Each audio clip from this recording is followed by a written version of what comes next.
Uh, Just answer your yes. phone. No, it's saying live here, but I can't get the stream. Yeah, me neither. But it's like it's live. No, just call me. Just answer. Come on phone. Yeah. Answer your phone.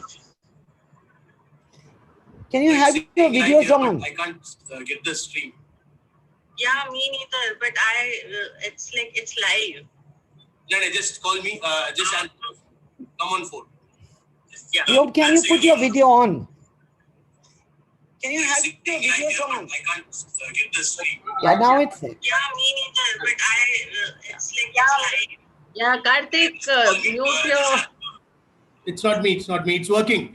Can you put your video on? If you put your video on, you can. Yeah, now it's there. Yeah, me neither. But it's like it's live. Yeah, Karthik, mute your. Okay, somebody needs to mute their YouTube. Yeah, it's done. It's done. It's done. So it's we are live on YouTube. Yes. And the link I'm just sharing with all of them on the chat now.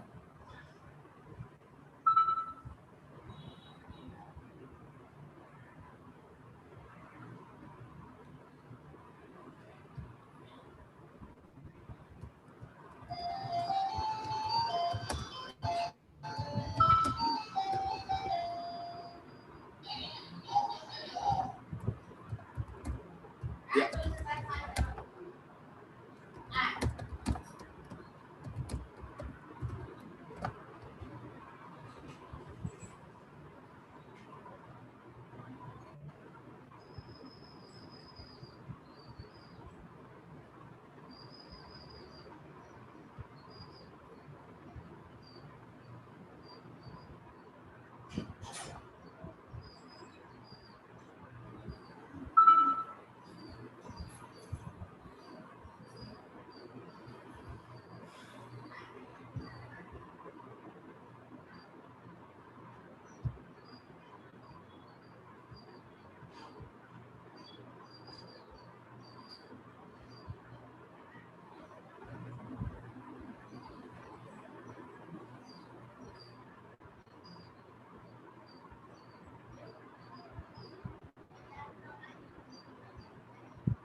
Hi Satya, hi Geeta. Hi, Nodita. Hi, Satya.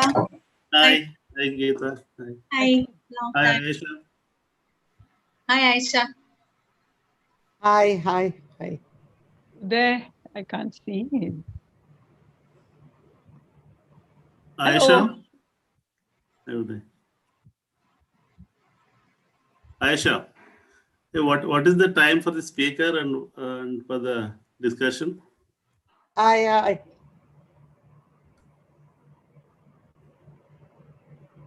he's asking you. Can you hear? Did you hear what Satya said? I think she's frozen. Yeah, I'm here. No, so Satya asked you the time Yes. for the speaker. Yeah, sorry. So for the speaker is 40 minutes, as we said, and what, 20 minutes for discussion?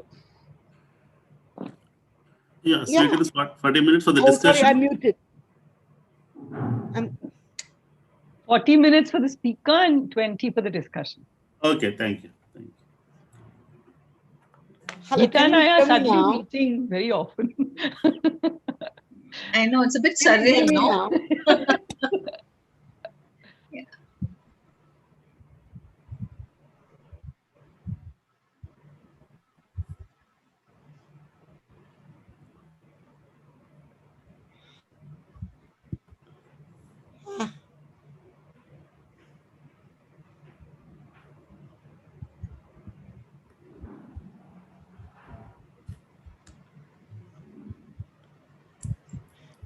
Hi, can you hear me now?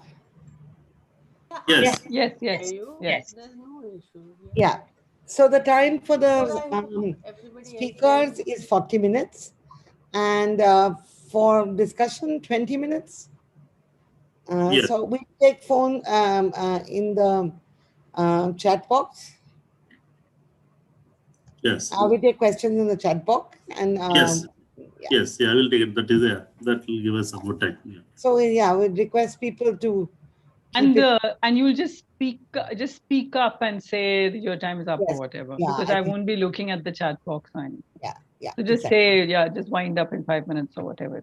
Yeah, Okay. I have a question. Are we taking questions from the YouTube stream as well? Yeah, we can have somebody, one of us can monitor it, but Satya won't be able to see them. So then that person will have to read them out. Yes, yeah, sure. While we are waiting, maybe we can play the Chomsky video. That's a good idea. Yeah. Yes. So that there's something happening.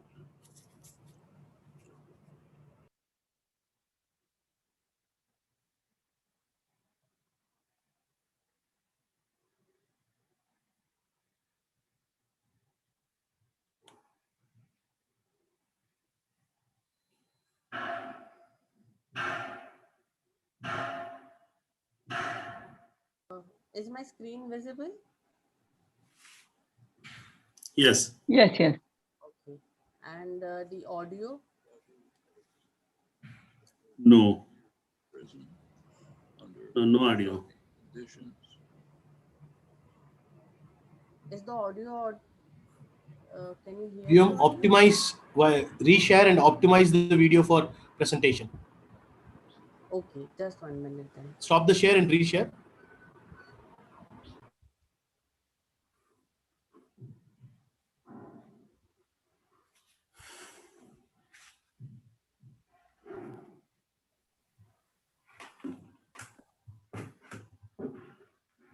Hany Babu has spent almost a year in prison under shocking conditions with no credible charges.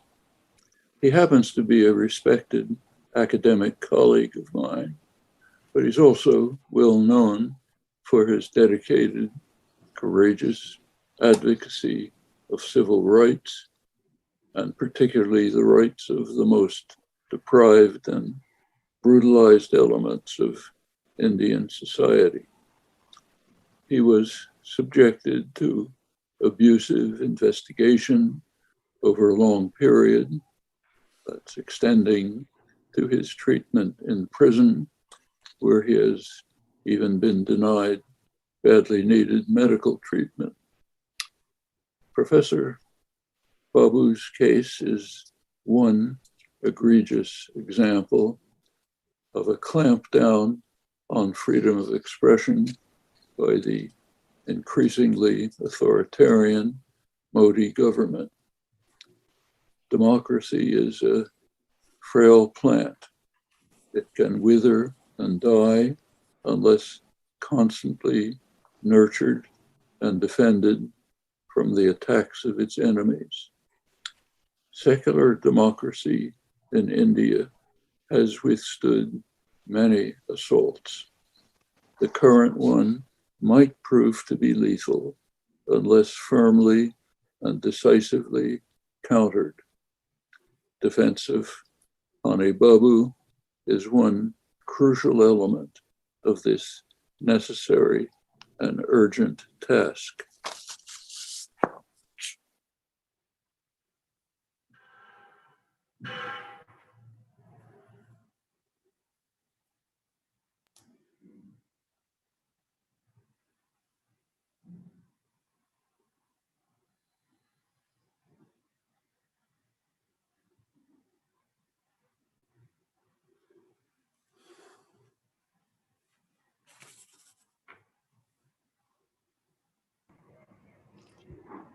So Satya, I think if we want, we can begin. So that. Hi, can you hear me now? Yes. Yes, yes. Yes. Yes. Yeah. So the time for the speakers is 40 minutes. And for discussion, 20 minutes. Yes. So we take phone in the chat box. Yes. We take questions in the chat box. And Yes. Yes. I will take it. That will give us some more time. Yeah. So we request people to. And you will just speak up and say your time is up or whatever. Yeah, because I won't be looking at the chat box. Yeah. So just say, just wind up in 5 minutes or whatever. I have a question. Are we taking questions from the YouTube stream as well?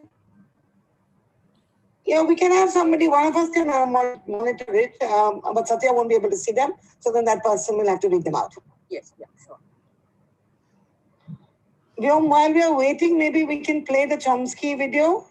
That's a good idea. Yeah? So that there's something happening.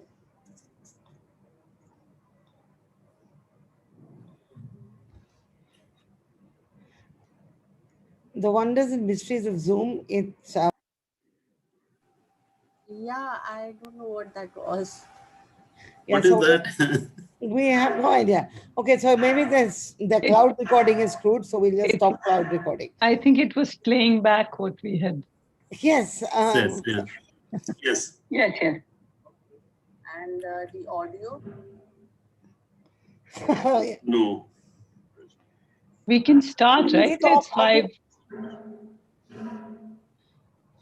Is the audio? Can you hear? You optimize, reshare and optimize the video for presentation. Okay, just 1 minute. Stop the share and reshare. Where is this playing? Will you just stop it down? The recording? Yeah, just stop the recording and record on the computer. Okay.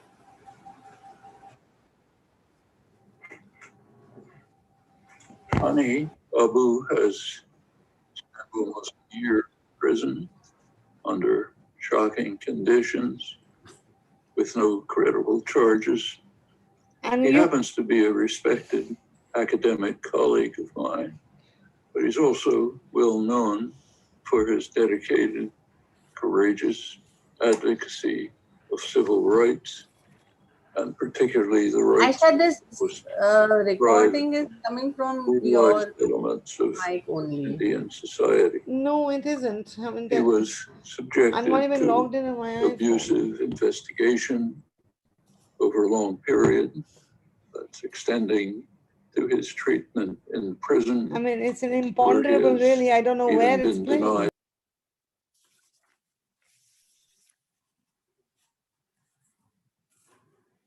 Whatever you did, that was right. It stopped. She just muted herself.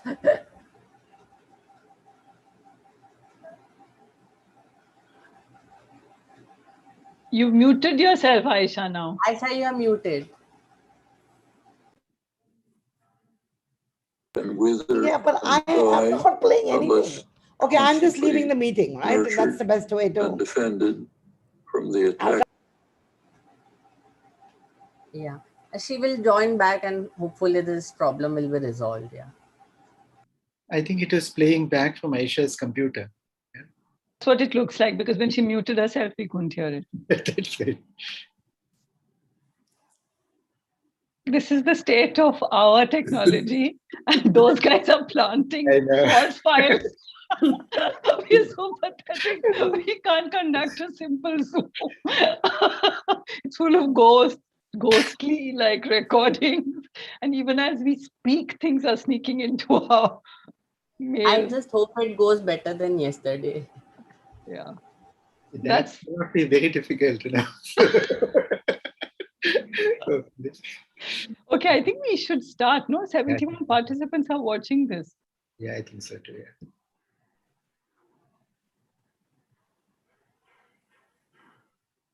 Yeah. Shall we start? I don't know. Aisha is coming back. Vyom, can you call Aisha maybe and find out if we should just start, because people are here and it. Yes. Yeah.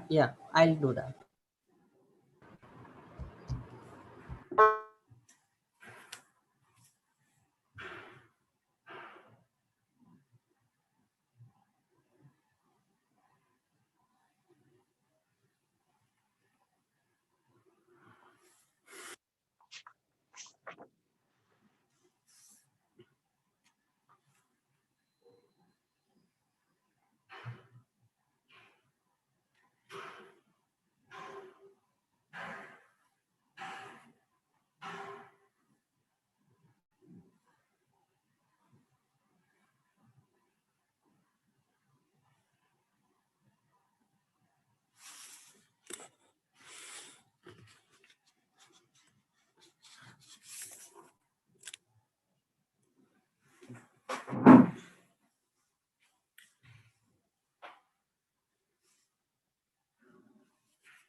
Hmm.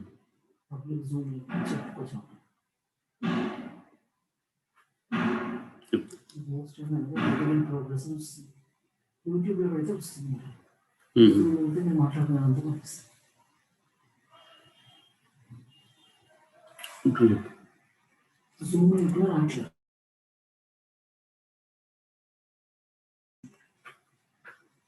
The host has another meeting in progress.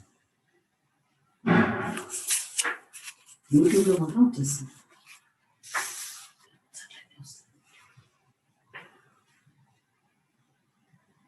Hello. Yes, we are all here. So, Vyom, should we start? I think you can start with the first person to talk. Aisha will join. I think she's having some issues joining the meeting. So, No, Vyam, there is another issue. It seems people are not able to log into Zoom. They could watch YouTube, but message is saying that they are in another meeting or something like that. Host is in another meeting, so they're not able to log into Zoom. It simply says the host is in another meeting. Ira seems to have some log into our Zoom. yeah, just one minute. The ID and the passcode that we gave for the meeting in the original poster has changed. So I can share with you the new password and ID again. New one only. The one that is used in this phone now of my wife is the new one only. Okay, I will just share it again because if it is not working, we will check again. Try login again.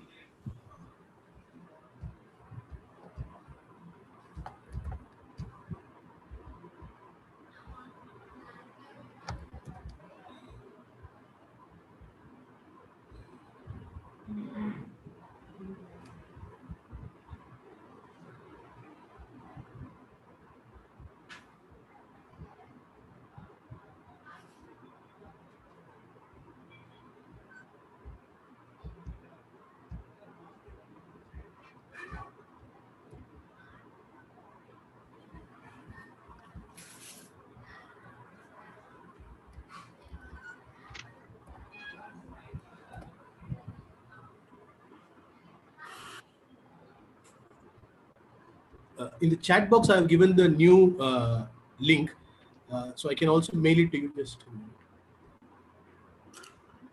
Okay, I'm only saying about the others, whether other people can join. So because only 74, 87 we have. That's a very small number.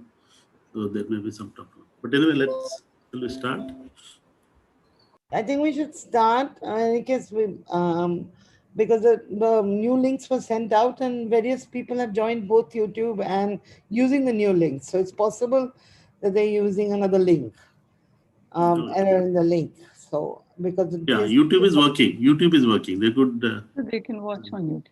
Yeah, they can watch on YouTube. But if they try to get into this, they're saying that the host is in another meeting, something like that. Maybe we should start. And they can also ask questions on YouTube. We're going to, I think Vyom will keep track of questions on YouTube. So they will end up participating.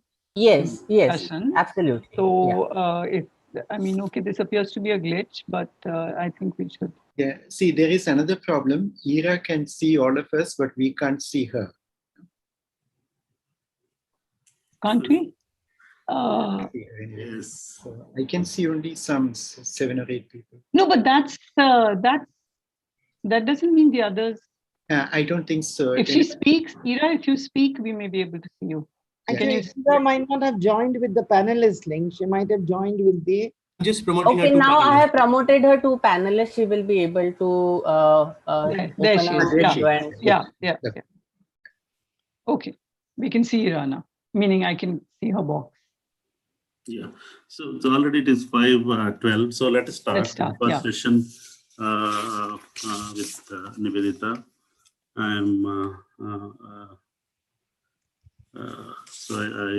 There's really no time for the chair, but I just wanted to say that Hany Babu was my colleague at TFL University.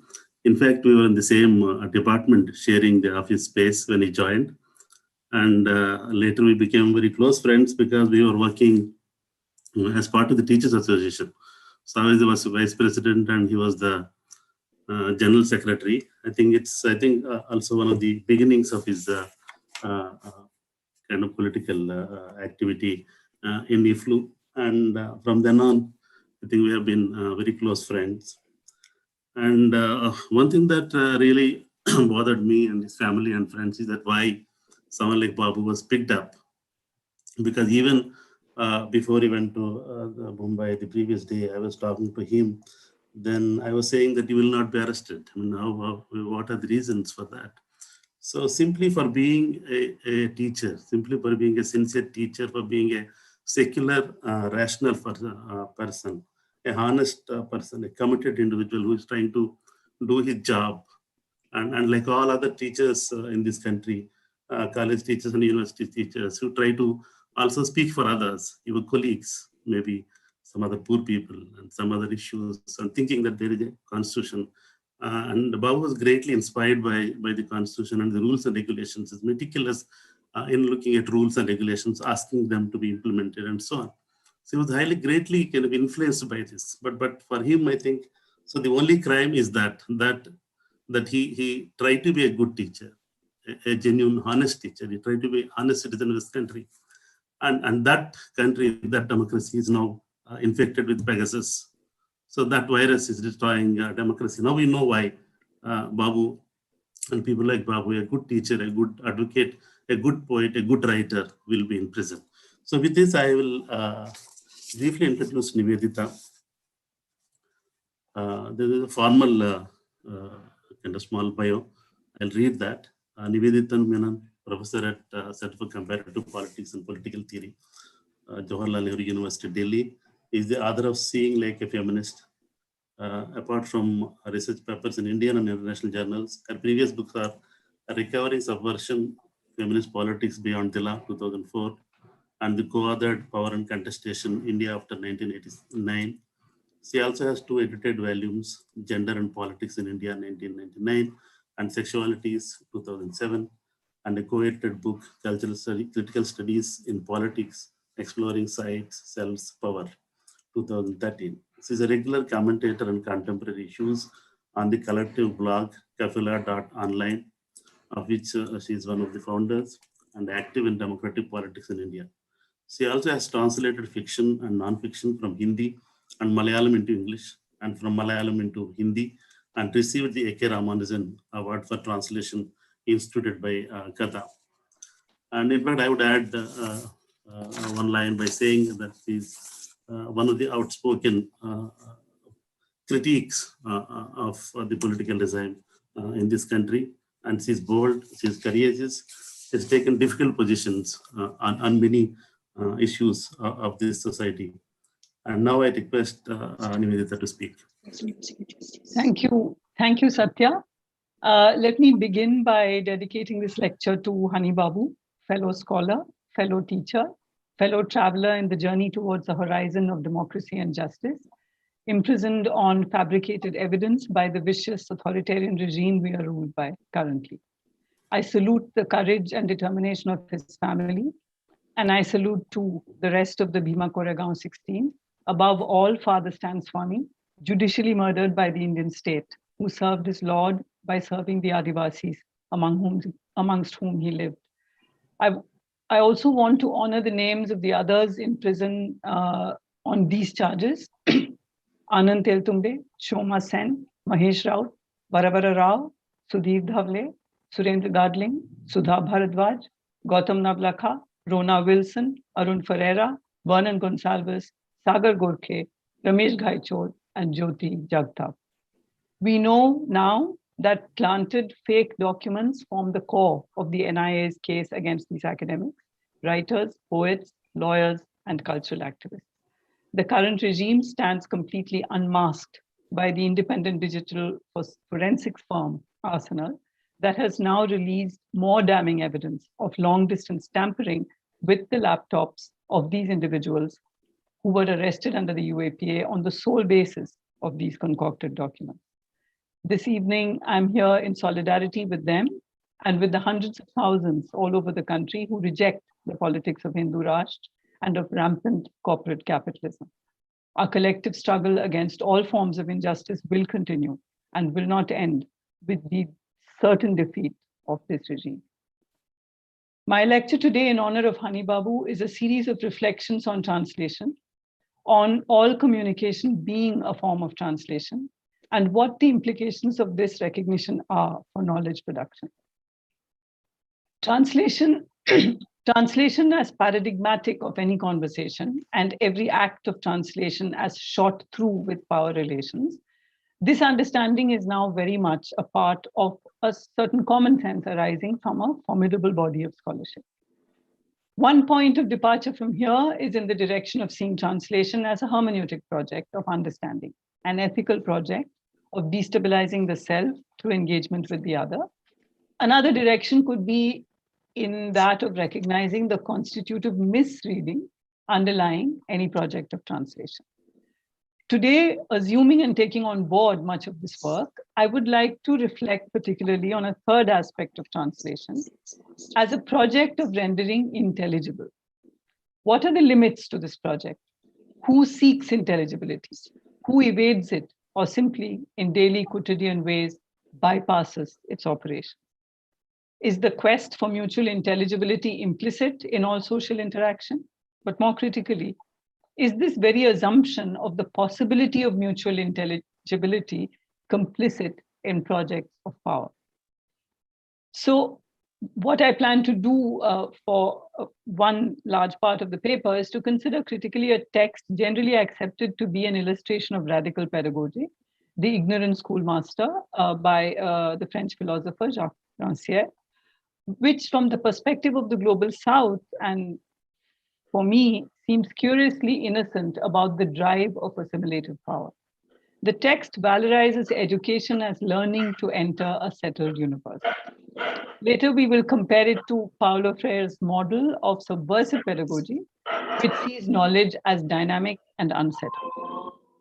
In The Ignorant Schoolmaster, Rancière writes about, I think is someone's mic on? Yeah, I have taken care of that. You can please continue. Thanks, sorry. So in The Ignorant Schoolmaster, Rancière writes about Joseph Jacotot, a school teacher driven into exile during the period of monarchical restoration in France in the early 19th century, who developed a method of showing illiterate parents how they could themselves teach their children to read. This text is universally read as a radical reworking of traditional pedagogy, but I find it deeply conservative and problematic. Jacotot, landing up with a job in a Flemish-speaking part of Belgium, had to teach children who spoke no French while he spoke no Flemish. He tried an experiment with a recently published bilingual edition of Homer in French and Flemish. He asked his students through an interpreter to learn on their own the French text with the help of the Flemish translation. After some time, he asked them to write about the text in French, and he was astonished to find they could do so as well as French students could have done. He had not taught them the first elements of French, neither spelling or grammar. The students had looked for the French words that corresponded to words that they knew in Flemish and figured out the grammar by themselves. Thus, says Rancière, in the mind of Joseph Jacotot, a sudden illumination brutally highlighted what is blindly taken for granted in any system of education, the necessity of explication. So Rancière asks, why should one mind explicate a text to another mind? Why couldn't the student figure out what the text meant with her own mind? And yet the method he proposed of an individual learning something without having it explained to her is, Rancière says, the oldest in the world. Everyone has learned something in this way at some point in their lives. But, he says, the social circle, the order of things, prevents it from being recognized for what it is, the true method by which everyone learns. So this is an intellectual revolution, is what he says. So the pedagogical problem is to reveal an intelligence to itself. This is the way Rancière puts it, Anything can be used, a song, a prayer that the student knows by heart. There's always something the student knows that can be used as a point of comparison. The teacher's two fundamental tasks then are interrogation. He demands speech, the manifestation of an intelligence that was not aware of itself, and verification, that the work is done with attention. To do this, a highly skilled teacher is not required and is even a liability, because his knowledge discreetly leads the students to the right answer rather than allowing their own intelligence to do the work. The Jacotot method, thus, the method of the ignorant schoolmaster, says Rancière, differs from that of the Socratic master, because through his interrogations, Socrates leads the slave to recognize the mathematical truths that lie within himself. This may be the path to learning, says Rancière, but it's not a path to emancipation. So this is what he calls universal teaching, in which equality is not a goal to be attained, but is assumed as a starting point. Anyone is capable of grasping the most difficult of ideas, since the same intelligence is at work in all human endeavor. Now, it's very obvious that this is a kind of radical pedagogy of which we can immediately see the progressive potential, but it seems to me that it addresses only one kind of knowledge and one kind of learning. That is, its radicalism lies in using one's own intelligence rather than that of a teacher to enter into an existing body of knowledge with its own established rules, to learn how to do X. But what if one thinks of knowledges as having to be subverted, of existing knowledges as embodying dominant discourses of power? Then the point would not be only to learn the rules well, but to subvert them, to constitute new bodies of knowledge and counter selves. For instance, Rancière does not explicitly consider the politics of the gradual eradication of Flemish by the French nation state in the making, so that it would always be Flemish speakers having to learn French rather than vice versa. He does not consider the ways in which modernity in general introduced standardized forms of organizing time and space, maps, calendars, that did considerable violence to the peasant knowledges it was still replacing in Jacotot's time. Thus, Rancière-Jacotot says that the locksmith, for example, who does not know the alphabet, can look at a calendar. Doesn't he know the order of the months? And can't he thus figure out January, February, March? He knows that February has only 28 days. He sees that one column is shorter than the others, and he will recognize 28. However, the Gregorian calendar that Rancière takes for granted has nothing to do with the natural cycles by which peasants live. And illiterate people have to learn to read the calendar as much as they have to learn to read the alphabet. It's not a knowledge that is inborn or naturally imbibed in all words and contexts, even in the 20th century. This way of learning appears to be about learning to enter and negotiate existing formations of knowledge. In addition, Rancière uncritically reproduces Jacotot's argument that universal teaching belongs to the family. And here family is opposed to society, which exemplifies social order. Thus, in Jacotot's understanding, the social order requires citizens produced by society and schooling, but men are produced in the sanctuary of the family, where the father was the supreme arbiter, and it was there and there alone that intellectual emancipation can be fruitfully sown. In short, Rancière-Jacotot's critique of social order only leads to the family as the place of self-education, the family whose core, as we know, is patriarchy, compulsory heterosexuality, the very basis of unequal property relations, whose main function is the reproduction of traditional values. Thus, our suspicion that Jacotot's understanding only results in teaching oneself how to immerse ourselves in existing knowledge formations, setting apart and delegitimizing the knowledges that one already has. It appears that this is what is the project. It is useful here to consider an argument made by Peter Winch, who, writing about the relationship between language and reality, makes a distinction between two kinds of languages. One is a set of linguistic conventions, such as English, French, and so on. When one knows one language of this sort and wants to learn another, one remains within the same world, learning English names for the objects and experiences one already knows in French. So for instance, when one learns to command, say in English, to say do this, One is not learning to command per se. One is learning how to perform an action one already knows in another language. But the second kind of difference between languages that Winch would like us to keep in mind is produced by the different worldviews they are called upon to express. This is the difference between, say, the language of science, modernity on the one hand, and those of other worldviews. Winch uses the example of the magic practices of a tribe called the Azande.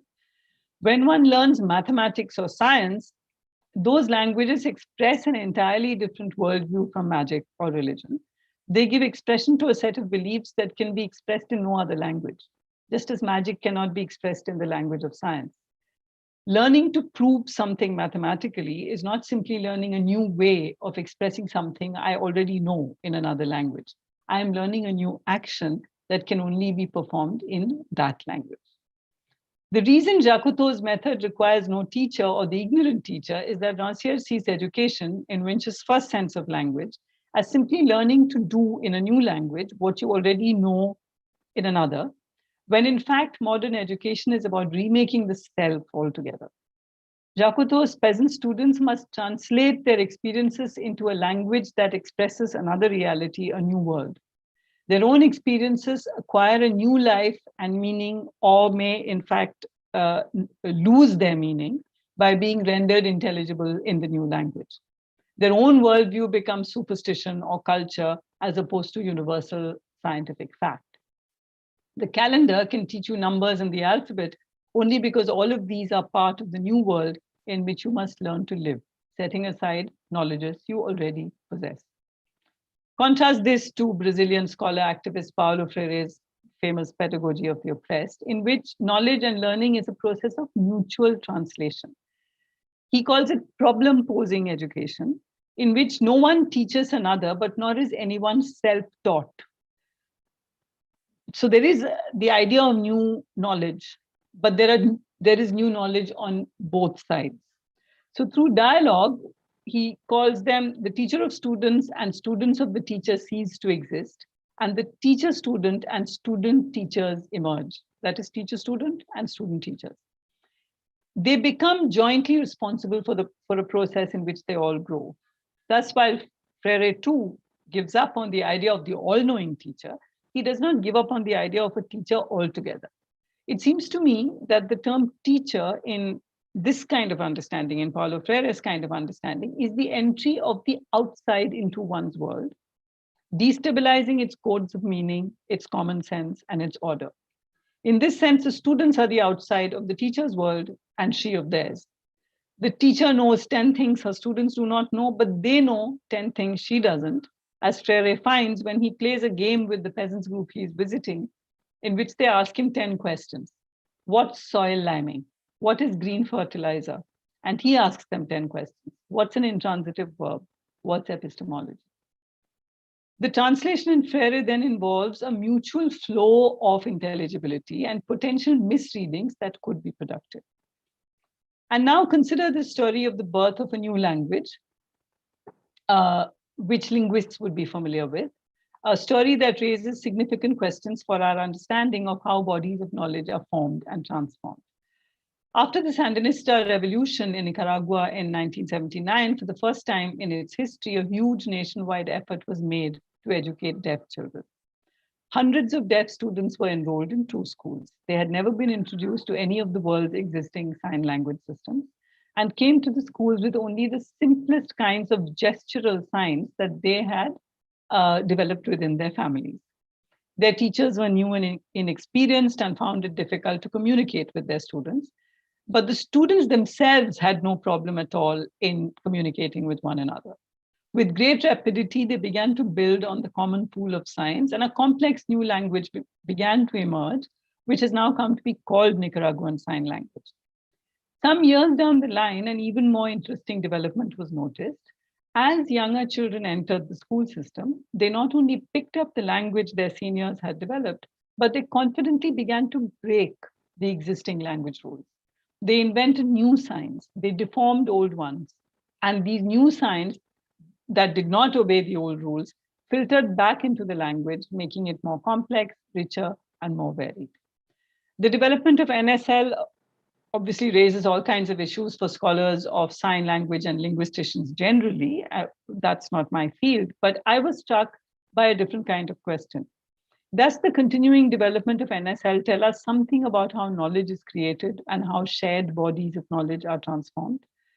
In this era of exclusive and limiting rights in intellectual property, in which we live under the crushing myth of either the solitary individual producing knowledge in isolation or of the corporation inventing knowledge from scratch in its laboratories, it's worth recognizing a simple truth underscored by the story of NSL, that human beings produce knowledge by coming together in groups of different sorts, and that all knowledge is always situated in an extensive pre-existing field. More importantly, it's the younger members, the newer entrants to a community that make the breakthroughs that lead to new kinds of knowledges. They very rapidly learn what the seniors of the community have developed painfully over the years, and then take that body of knowledge in new and unimagined directions. But what really leaps out from this story is that knowledge develops when rules are broken. The faithful following of old rules keeps the body of knowledge safe and pure and sterile. It's the breaking of rules that permit uncharted directions, fresh insights, productive mistakes. The language that develops from rule breaking reveals an entirely new world.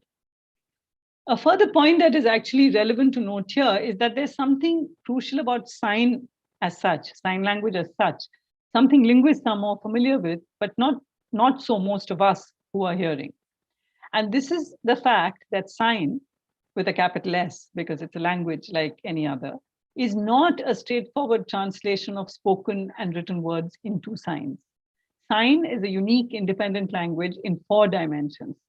Speech has only 1 dimension, its extension in time. Writing has 2 dimensions, but sign fully uses the dimension of space as well. It is the linguistic use of space. And the eye that is illiterate in sign cannot even see, let alone understand, the intricacies of its spatial patterns. Scholars of sign say that sign is essentially cinematic. In it, narrative is not linear. In William Stokoe's words, the essence of sign language is to cut from a normal view to a close-up to a distant shot, including flashback and flash-forward scenes. I bring up this understanding of sign to further complicate the idea of translation and intelligibility, particularly about the direction that translation is assumed to take, which is rendering intelligible languages of the powerless in the language of the powerful. This is essentially the pressure to be intelligible in global and transnational spaces. And I put both global and transnational in quotation marks because both the terms usually refer to the global north, to be intelligible in those spaces. Let me now attempt to bring together the larger point about translation I hope to make here. All too often, global and transnational spaces are the brave new world in which all heterogeneity is rendered transparent to the global cosmopolitan imagination. The pressure to be intelligible in cosmopolitan terms is always expressed benignly in an inviting tone. It is an invitation to the Enlightenment, no less. More than half a century of critique of this project later, we see it animated anew in the 21st century under the sign of global public sphere, global left, cosmopolitanism, and so on. So you have, for example, Habermas, who counterposes to the imperialist agenda of the United States of America the idea of a world citizenship based on a European vision, which he sees as very different.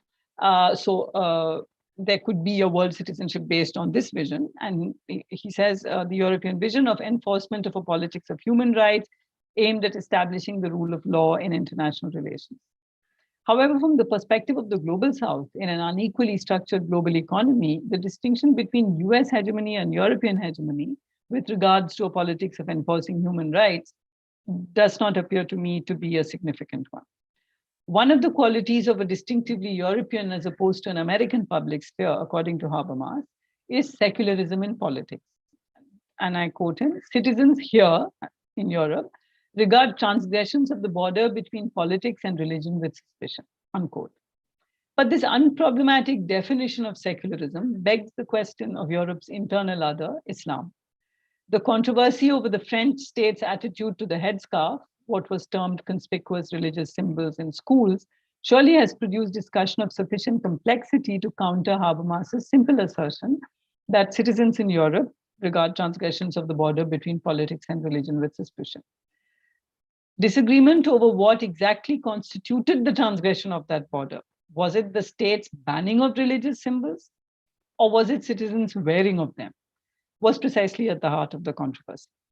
Moreover, it was apparent that the category of citizen was internally split. The question of which groups of citizens objected and to what brought every tension in the classic European conception of secularism into focus. Or take Susan Buckmore's, whose conception of a global public sphere, while recognizing that it is marked by contradictions and lack of mutual comprehension, still asserts we exist in the same discursive space. I quote Buckmore's. It is precisely this assertion that performatively produces homogeneity out of a radical heterogeneity.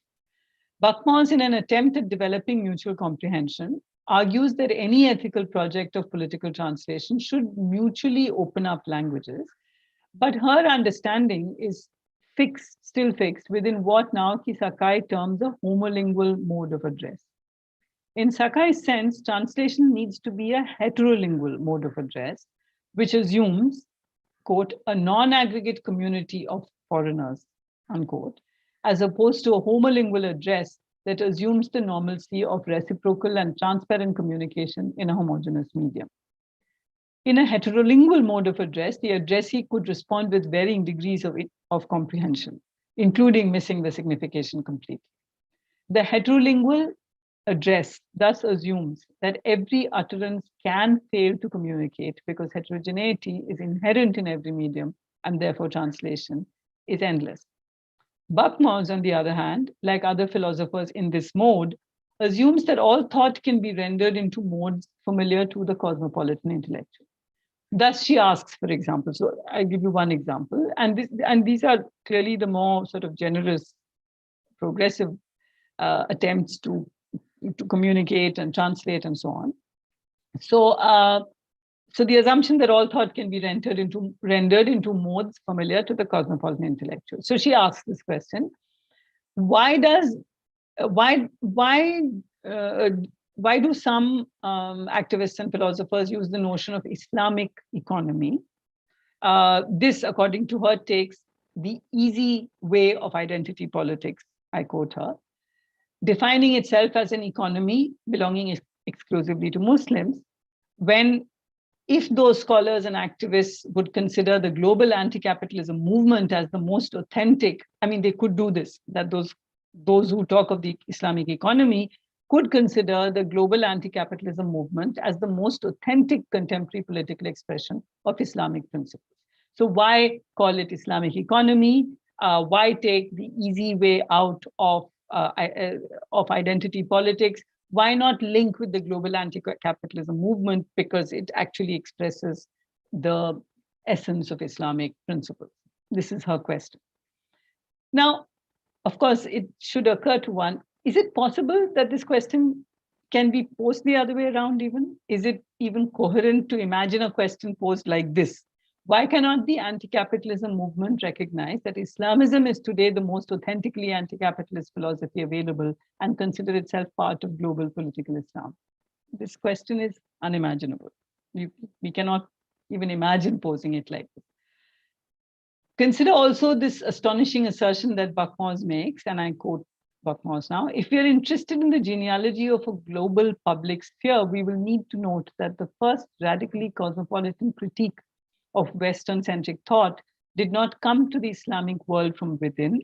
It came from French-speaking Caribbean via secular Marxist transport with a detour to Algeria, and when it appeared, it came with a Western wrapping. I'm referring to Frantz Fanon's remarkable book, The Wretched of the Earth, which, paradoxically introduced by the European Marxist Jean-Paul Sartre, called on the non-Western world to leave Europe behind, unquote. With the qualifying phrase radically cosmopolitan emphasized by her in italics, Buckmore's is able to dismiss all previous and future debates on Euro or West centrism in Islamic thought as parochial. In her view, then, 19th century Egyptian thinker, the modernist Muhammad Abdu, to cite just one random instance, who responded to European ascendance through the revitalization of Islam as the religion of reason, can only be seen as asserting a parochial particular identity. But more crucially, the simultaneous rendering of Fanon as cosmopolitan in Buckmoss's terms, that is, as bearing no identity but that of the secular Marxist, is equally untenable. The Fanon who came hygienically packaged in Sartre's introduction is not the Fanon from the Fact of Blackness, the essay translated misleadingly as the Fact of Blackness, who celebrates his blackness and the explosive solidarities produced by the poets of negritude. Buckmoss, in effect, denies the Fanon who cries out at Sartre's betrayal in Orphe Noir, his essay introducing a collection of poetry from Francophone Africa, in which Fanon says, Sartre aridly intellectualizes the experience of being Black. Sartre presented negritude as, Fanon puts it, a minor term of a dialectical progression, as merely a transitory stage on the way towards the universal and abstract class identity.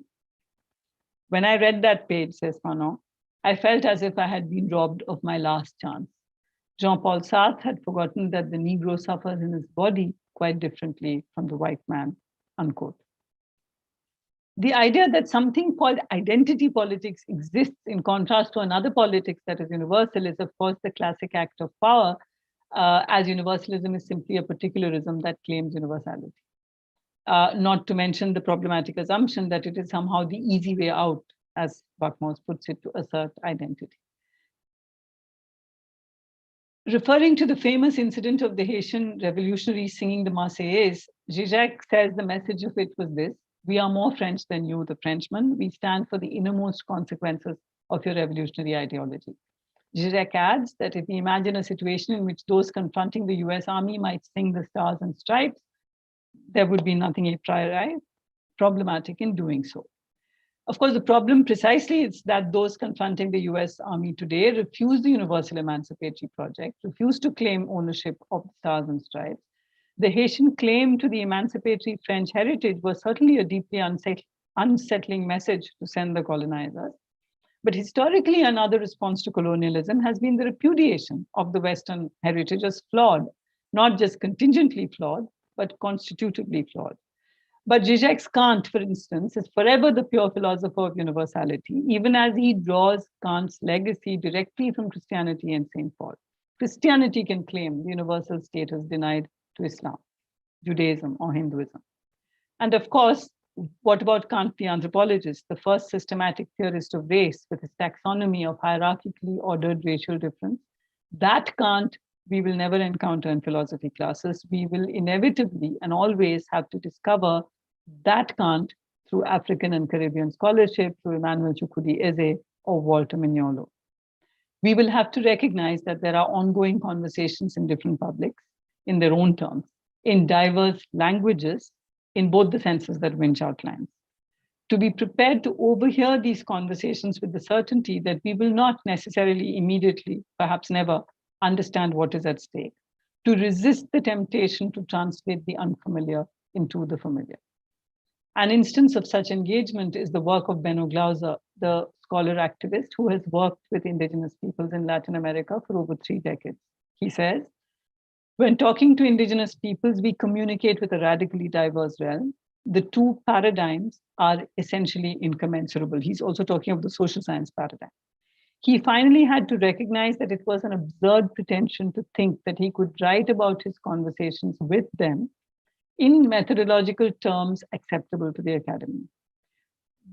I quote him, we discover that speaking to indigenous peoples forces us to abandon our own method, unquote. In this, our 21st century world, there is a radical heterogeneity of voices in public spaces, which we cannot help colliding with and cannot hope to contain. All thought, all practice does not inhabit the same discursive universe, and the modernist conceit that everybody seeks to be understood by a cosmopolitan public sphere and can in fact be thus understood, far from being an expression of equality and democracy, can be an act of violent appropriation.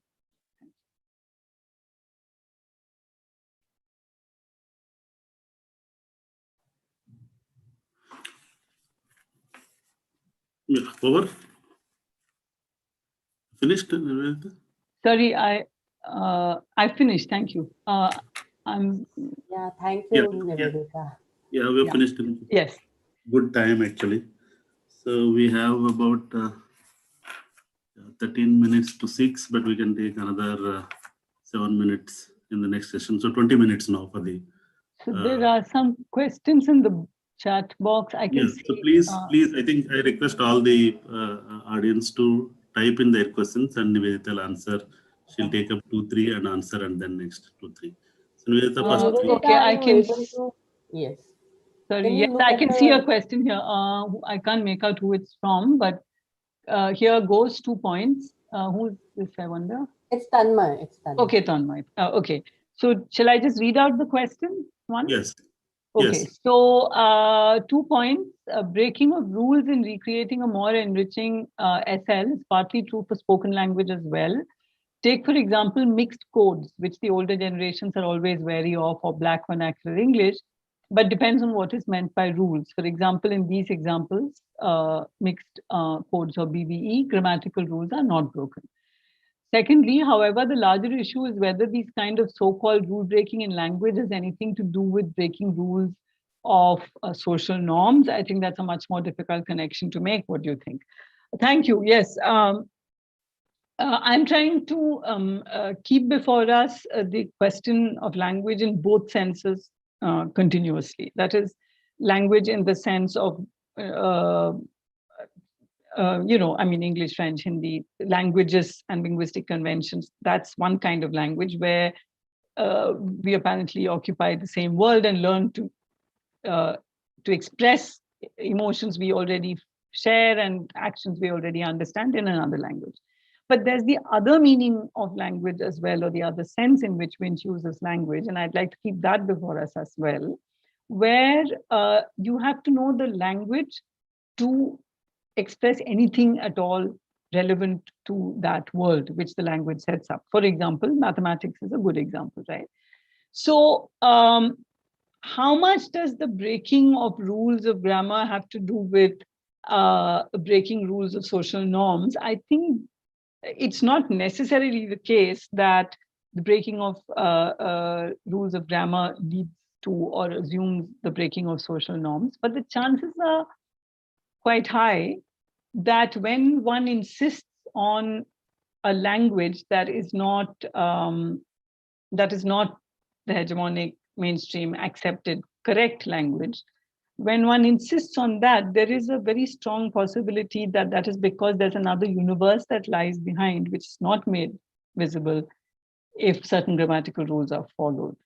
So I would think that the chances are that they could be, would be linked. And we would have to obviously do this on a case-by-case basis. We would have to see whether the breaking of the rules is leading to the breaking of social norms. I was trying to make a larger metaphorical point. So for example, in Nicaraguan Sign Language, perhaps no social norms were being broken, but it would be interesting to study what linguists have to say and whether in fact social norms were broken. I think we would have to do that on a case-by-case basis. That's the only question in the chat box so far. Yes, I'm also monitoring the YouTube comment for the live stream, so I don't see any questions there, but I'll relay them as I see them. I do have a question, if I can ask. Yeah. So you talked about the exchange of ideas during certain revolutions that have happened, like the Haitian revolution you were talking about, and you talked about the ideas that the Haitian people claimed to took away from the colonialism. For example, their values, for example, as you said, and they said they are more friends. My question is, like, with respect to all these sort of revolutions against colonialism, what determines that what ideas are kept and what ideas are hated upon by a particular revolution? If I think if we start with the assumption of radical heterogeneity, we would understand there cannot be one answer to that question. So the kind of modernity that is decried by, let's say, traditional elites let's say in the context of India, is precisely what non-elite, subalterns, Dalits, etc., seize upon, right? That what is called derisively or what is critically called colonial modernity, and one has a critique of that colonial modernity. But if one doesn't understand that colonial modernity did not affect every section of society in the same way, then we would look for one answer. So I think when you ask the question, what determines what will be seized upon and what will not be, then I think we're really talking about doing granular work on particular histories. I don't think we can make abstract formulations. We would have to look at specific context. But in general, I would imagine that there's always the potential there was the potential for, let's say, very specifically the ideals of the French Revolution, right? There was the potential for it to be used, which is why the Haitians sang the Marseillaise. But eventually, we know what French colonialism really was, brutal, etc. So I think we would have to. I think we have to start with the assumption of radical heterogeneity and study specific context. I can see now some questions have come here.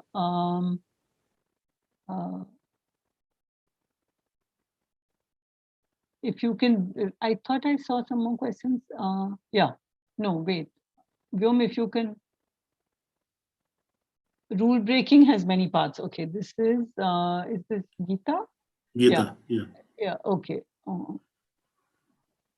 Rule breaking has, I'm sorry, Vyom, can you read it? Yeah, sure. Please read it because it's going too fast. So Gita asked, it's a comment, I'm not sure. The rule breaking has many parts. The retaining of syntactic structure of one's language while allowing the import of words from other languages, which then acquire value as suffixes or prefixes, like the way the term super has been adopted to signify measure, and not in the sense it is used in English. Does that make sense? That seems more like is that more like a comment? Right. And also rule breaking apropos Dalit literature, for example, rather than retain the standard written form or the evolved standard spoken form, they substituted local usage particular to specific geographies, communities, and this became a way of doing fiction that is as much autoethnography in a collective and linguistic sense. For instance, a novel about fisher life had to have an entire word list towards the end, interestingly.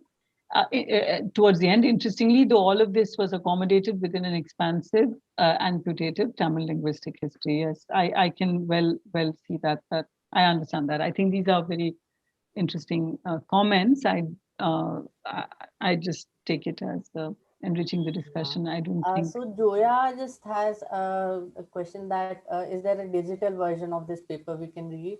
Not all can watch the names and authors and from Canon. I will just write just Susan Buckmore is who I was talking about. I suppose one could share a digital version at some point. Okay, so another question. You put it very well when you said universalism is simply another particularism that claims universality. Here, is it useful to distinguish modernity's project of drawing an Archimedean point for cultures from the project of Chomskyan linguistics? Or do you consider the latter to be a manifestation of the former? Is it useful to distinguish modernity's project? I'm not able to address this question only because I am not really familiar with Chomskyan linguistics. I am familiar with Chomsky's political writings. And so I'm not going to be able to actually address this question at all. So I don't actually know. It would be good if maybe if you could, Anjali, if you could maybe just write a few lines whether you think the two are different. I'm not in a position to answer that question. It might be useful to make a Anjali, distinction. if you can raise your hand, so I will allow you to. Okay, so Anjali is saying open Chomsky your- linguistics is an idea of universal grammar. Yes, perhaps if you could ask Anjali, perhaps you could just explain since we have time. It might be useful to make a distinction between norms, conventions, and rules, both in the context of languages and society. Okay, her audio is bad, but I'm getting it. So if it's an idea of universal grammar, look, okay, so let me enter from the point of what I do know a little bit about, which is having recently read Oliver Sacks on sign language.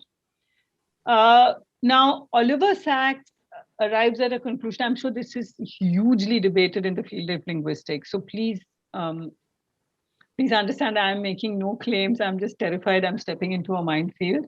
But I'm not sure still what, if the idea of a universal grammar as hardwired, let's say, if that's what you're referring to, and if that's what Chomsky linguistics refers to, I won't comment on that, but I will comment on what Oliver Sacks said about sign. And what he said about sign is that they found, and perhaps you're familiar with this, and I'm very sorry if I sound like I'm the equivalent of mansplaining to you, something that you're very familiar with, but this is what I do know and what I can speak about in response to your question. What I understand Oliver Sacks to be saying is that when in the study of sign, what they found was that the use of sign transforms the structures and use of the brain. Parts of the brain that are given over to hearing become transformed into visual media and so on. So what Oliver Sacks argues. So what Oliver Sacks argues is that there possibly is no hardwiring. That language, so it seems, at least with reference to sign, he's saying this. But I would actually, so it seems at least that there is one kind of language that isn't hardwired. Let me put it that way. Sign is not hardwired. It's not a universal grammar. It's a completely different form of communication. It's not translating our words into signs. It's a completely different mode. It's visual, it's spatial, it has a fourth dimension. Now, if that is the case with even one language, what does it imply? And in any case, I don't think that even if we were to accept a universal grammar, we would necessarily have to accept universalism philosophically. I don't think we would have to accept that. I don't think that follows. We also see a manipulation of existing grammatical rules in the Hijra-Koti code spoken in various parts of the subcontinent, especially in Hindi-speaking areas. So social gender is encoded by manipulating the rules of use of grammatical gender in Hindi. That and a set of secret words from the community together from the language they speak, known as Farsi. Yes, so this is very interesting and useful. I take it as a comment. Apropos what Ritesh says, the rules of language are tacit. In the Chomskyan sense, they don't exist in the social minds of speakers, which only know socially prescriptive grammar. Nivi Sacks is wrong, okay? Maybe I'm reading him wrong. So I did say I don't want to enter specific questions about linguistics. I want to hold on to the idea of rule breaking. I want to use the experience of what happened with Nicaraguan Sign Language to think about knowledge as such and all communication as a mode of all communication as modes of translation. So if one thinks about language in that sense, there is the possibility that translation inevitably means the translation of languages of the powerless to the languages of the powerful. And what I tried to show in my paper was that if we were to resist that, we might be resisting, in some senses, the idea of perfect communication. If we take the idea of the heterolingual address, for example, of Naoki Sakai seriously, we are resisting the idea of perfect communication. So, I think we would have to, I think that's the point that I would prefer to hold on to rather than enter into very specific debates within linguistics. Could I ask a question too complicated to type? Is that Aisha? Yeah, that's me. Yeah. Hi. Yeah, so my question is like this. So what value do we put on rule breaking? So I just want to work with a concrete example. So we know that the modern standard Hindi, which is the cross-fertilization of a Fort William project in the 1870s and the Central Hindi Commission in the 1950s, right? The rules that it broke against, if you want, in terms of substitution of lexical items, they couldn't do very much with the syntax, but and the language that is now the Indian language that is spoken, the language of modern Hindi that is spoken at particularly this moment, as it's a system of breaking of rules. There have been periodic resistances against it. So with Hindustani, in fact, it was Aaj Tak and News Track that brought spoken Hindustani Hindi back into the circulation. So how much do we see the radical heterogeneity? What is its memory bank? Because today, of course, all rebellions against modern standard Hindi, which has amassed a lot of power to itself in the last 50 to 70 years.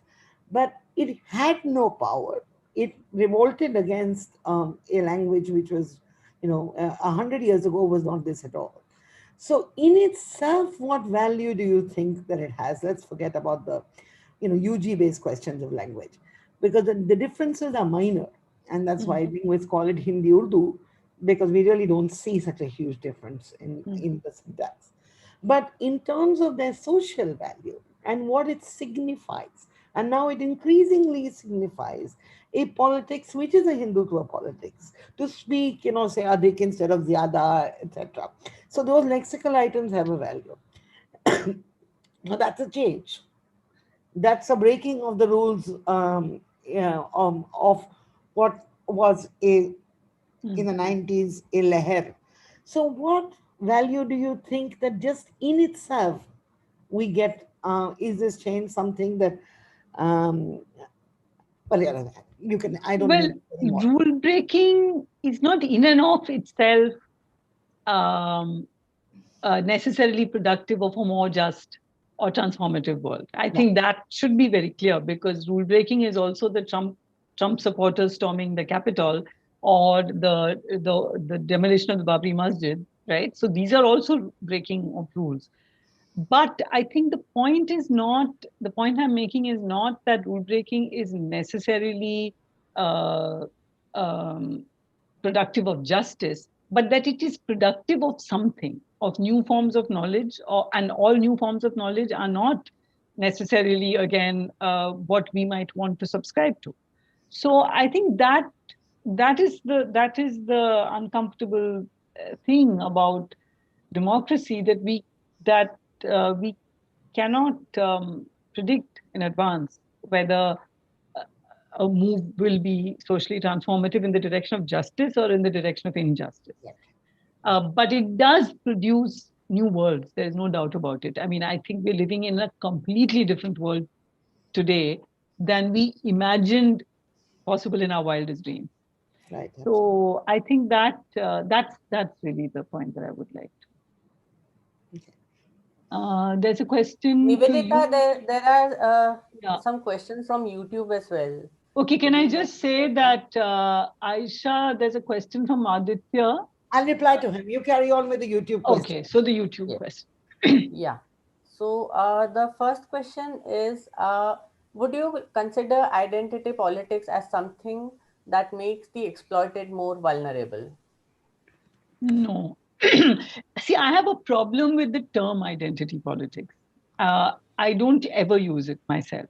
I used it I was quoting Buckmore's using it. Because what is identity politics? Or let me put it this way, what is not identity politics? What is not identity politics? Really, right? So usually when the term identity politics is used, it's used pejoratively, and it is used to describe a kind of politics that is somehow moving away from something that is more universal, more inclusive, and going into like a small self-determined little space, etc. But I would say that all politics of this kind is identity politics, because one mobilizes oneself in terms of, let's say, class. For me, that's an identity. I think to identify yourself as a worker is not something that then obliterates all your other identities. At some point, you are interpellated, right? To use the Althusserian term, you're interpellated as a worker in the context of, let's say, a massive struggle, but a massive worker struggle, and you produce yourself as a worker, and then you might get drawn into politics in which your Dalit identity counts. You might get drawn, in fact, in that same space, your Dalit identity might count, or your Muslim identity might count, because the struggle doesn't, somehow the struggle throws up leaders who are all Savarna Hindus, let's say, men, right? So suddenly those other identities. So I don't actually think that identity politics leaves anyone. I mean, I don't think that, for me, that question cannot be posed in that way, because I don't think there is any politics that is not identity politics. All right. So there's just 1 minute left, and I will just like club the two questions, and maybe you can answer them in short. In modernist construction, heterogeneity is seen as multiculturalism. How to deal with this? And then the other. Okay, let me just answer that very quickly, because it will be difficult if the second question is not related. Yeah, right. So, so the problem with the multiculturalism framework is that it assumes homogeneous, stable cultures. And the idea is that all those homogeneous, stable cultures should have space within a polity. So, in fact, multiculturalism's notion of heterogeneity is limited to separating different cultures from each other, but there is no understanding that those cultures are not sealed hermetic units. There is no understanding that within those cultures there's heterogeneity. So Hindu culture is casteist. So if you look at the big debates in the US over textbooks, school textbooks, and the discussion of caste, one of the arguments that those who oppose the introduction of caste discrimination as a topic of study in Hinduism is that this makes Hinduism look bad among the other cultures, and it permits racism against Hindus. This is the kind of argument that is being made, and that becomes possible because Hinduism is being seen as they want to present Hinduism as the only difference vis-a-vis other, and not any internal differences. Sorry. So so multiculturalism is quite problematic. Yeah. And so it's 6:11 now. If Satya says, so there was one more question. I hope Indrani can ask the question to the speaker at some point. So should we move on, Satya sir? Yes, I think we have to close because already 6:12. So thank you, Nivedita, for the insightful presentation and also the solidarity for the struggle. And Hany Babu would have really liked to listen to this lecture and ask all these questions that other friends are asking. Hope he would be there very soon, be released. And thank you very much. And now over to Ayesha.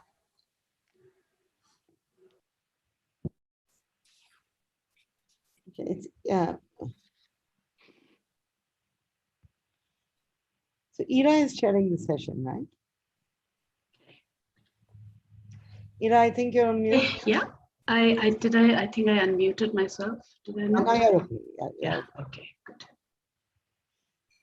Okay, so I'm very pleased to introduce our second speaker for this afternoon, Professor Uday Kumar friend and former colleague who currently teaches at the Center of English Studies, Jawaharlal Nehru University. Uday has previously taught at the University of Delhi and was a fellow at the Center for Studies in Social Sciences, Kolkata. His publications include writing the first person literature, history, and autobiography in modern Kerala that was published in 2016, and The Joycean Labyrinth, Repetition, Time, and Tradition in Ulysses. He's also published numerous papers on modern literature and cultural history, especially of Kerala. His recent research is focused on death and contemporary culture, forms of life writing, cultural histories of the body, and idioms of vernacular social thought. I now invite Professor Uday Kumar to make his presentation, Language, Justice, and Minor Forms of Expression. Uday. Thank you, Ira. And I must also begin by thanking friends and colleagues for organizing this extremely important event of friendship and solidarity. I'm grateful to be part of these conversations in which Hany will remain our specially honored participant. I wish I could see him in one of these windows on my screen with his inimitable smile and his incisive intelligence, waiting patiently to listen and respond to us. I understand that this event is being recorded for Hany, and I hope very much that he will be back with us very soon, able to listen to this and take these exchanges forward. The relationship between language and problems of justice, the theme of our conference, was fundamental to Hany's intellectual and academic concerns. This is especially evident in his more recent work on language policy, where it has taken the form of a meticulous inquiry into the question of equality among languages within contemporary India's constitutional and governmental frame. Hany and I were colleagues in Delhi University's English department for about 7 years until 2015. And I recall Hany at that time develop a fascinating MPhil course on language, policy, and linguistic debates in India, which anticipated many of the concerns evident in his publications, as well as in his later seminar course on language ideology, politics, and policy. Now, Hany considered the equality of the rights of various languages as a condition for political equality. This line of thought, as I understand it, is predicated on the conviction that the inhabitation of language is a condition for political participation and access to justice. Hany's active investment, both as a linguist and as an educationist, in ensuring rightful access to language and to education vividly manifests this strong conviction. The profound connection between our linguistic and political life, and perhaps between the ability to inhabit language and the capacity to problematize the experience of social life and thus pose questions of justice, is of interest not only to linguists and the discipline of linguistics, it concerns us all.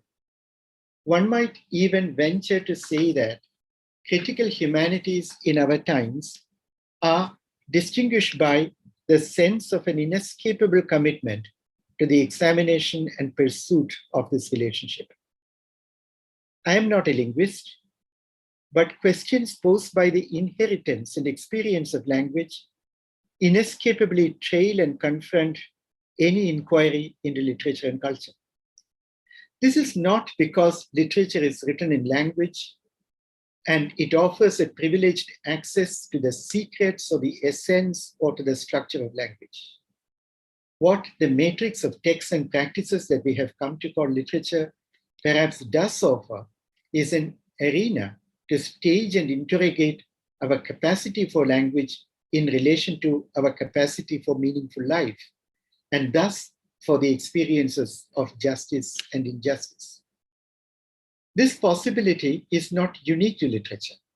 Other cultural practices of making and unmaking meaning also inevitably encounter the dimension of language, or what one may call a language moment in their diverse trajectories. The relationship between the capacity of language and the capacity for a distinctly human political life has been at the heart of Western thought since Aristotle. That which makes man the distinguished political animal, according to Aristotle, is logos, as distinct from phone. Logos brings speech and reason together.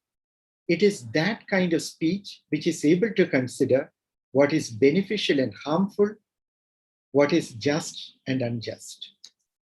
We can hear echoes of this initial moment in Western political thought in our own times, when we regard language both as an instrument of dominating power and as a site where political subjectivities, both defiant and consenting, are forged.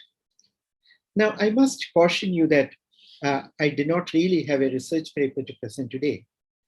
What I present here are no more than very preliminary reflections on some aspects of the relations between language, justice, and the human subject, which may be of some relevance in our present moment. I apologize for presenting these in this very tentative and premature state. These reflections were prompted by a change that seems to be underway in the norms that govern our public use of language for the pursuit of justice. We are familiar with established genres or expressive forms for making claims for justice. Perhaps the most notable among them is the petition. This form, as we know, has undergone several mutations in the history of modern India, from appeals to kings in princely states, to submissions made to British colonial officials, and later to the governments in independent India, coming down to the present day. Claims for justice that we now file before the judiciary are in the form of petitions. At the heart of the petition is the prayer, which presupposes a vertically asymmetric placement of the speaker and the addressee. The prayer acknowledges this asymmetry and pleads for the intervention of the powerful to redress a grievance or an injury suffered by the speaker, who makes this plea in a suppliant stance. It's not surprising that prayer is a central form in most theaters of sovereign power, be they religious or secular. In later decades of colonial rule in India, parallel to the recession of nakedly sovereign forms of power in favor of governmental structures and processes, the form of the petition also underwent changes. A large number of mass petitions emerged in late 19th century, starting a trend which continues even now in offline and online petitions. These mass petitions incorporated the prayer into an elaborate discursive form, which drew on evidence, on facts and figures published by the government or by agencies of repute, and on accounts of long-standing practices and conventions within communities and localities, and made arguments based on comparison and precedent. While its core still comprised the prayer with its rhetoric of submission and appeal, the material body of the petition increasingly took the form of a well-argued demand for justice. The change in the nature of the petition was accompanied by a change in the conception and positioning of the addressee.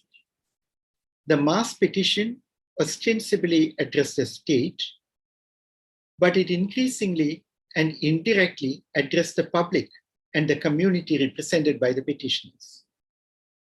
In places like Kerala, the mass petition served as one of the sources of public political speech. The state or the sovereign addressed by the petitioners was no longer placed beyond the domain of reciprocity. In fact, the petition involved an implied articulation not only of the asymmetry of power, but also of the normative expectations that positions of power entailed. Even when couched in the language of the plea, the petition invoked an obligation on the part of the ruler to respect certain norms which were either founded on tradition, which could be real or mythical, or in ideas of justice that the very act of petitioning developed and put forward.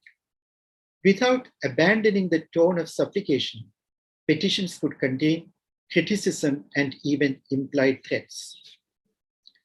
Now, this strand of recent argumentation and the marshalling of evidence have remained important for our ideas of a critical public sphere, where discourses are addressed simultaneously to the state and to other citizens.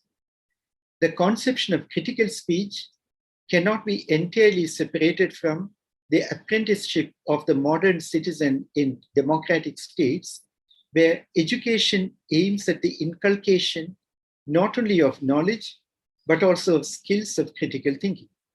In independent India, modern education was described by the state as a vital force for freeing the citizen from superstition and the oppressive aspects of tradition, and for cultivating individual and collective selfhood.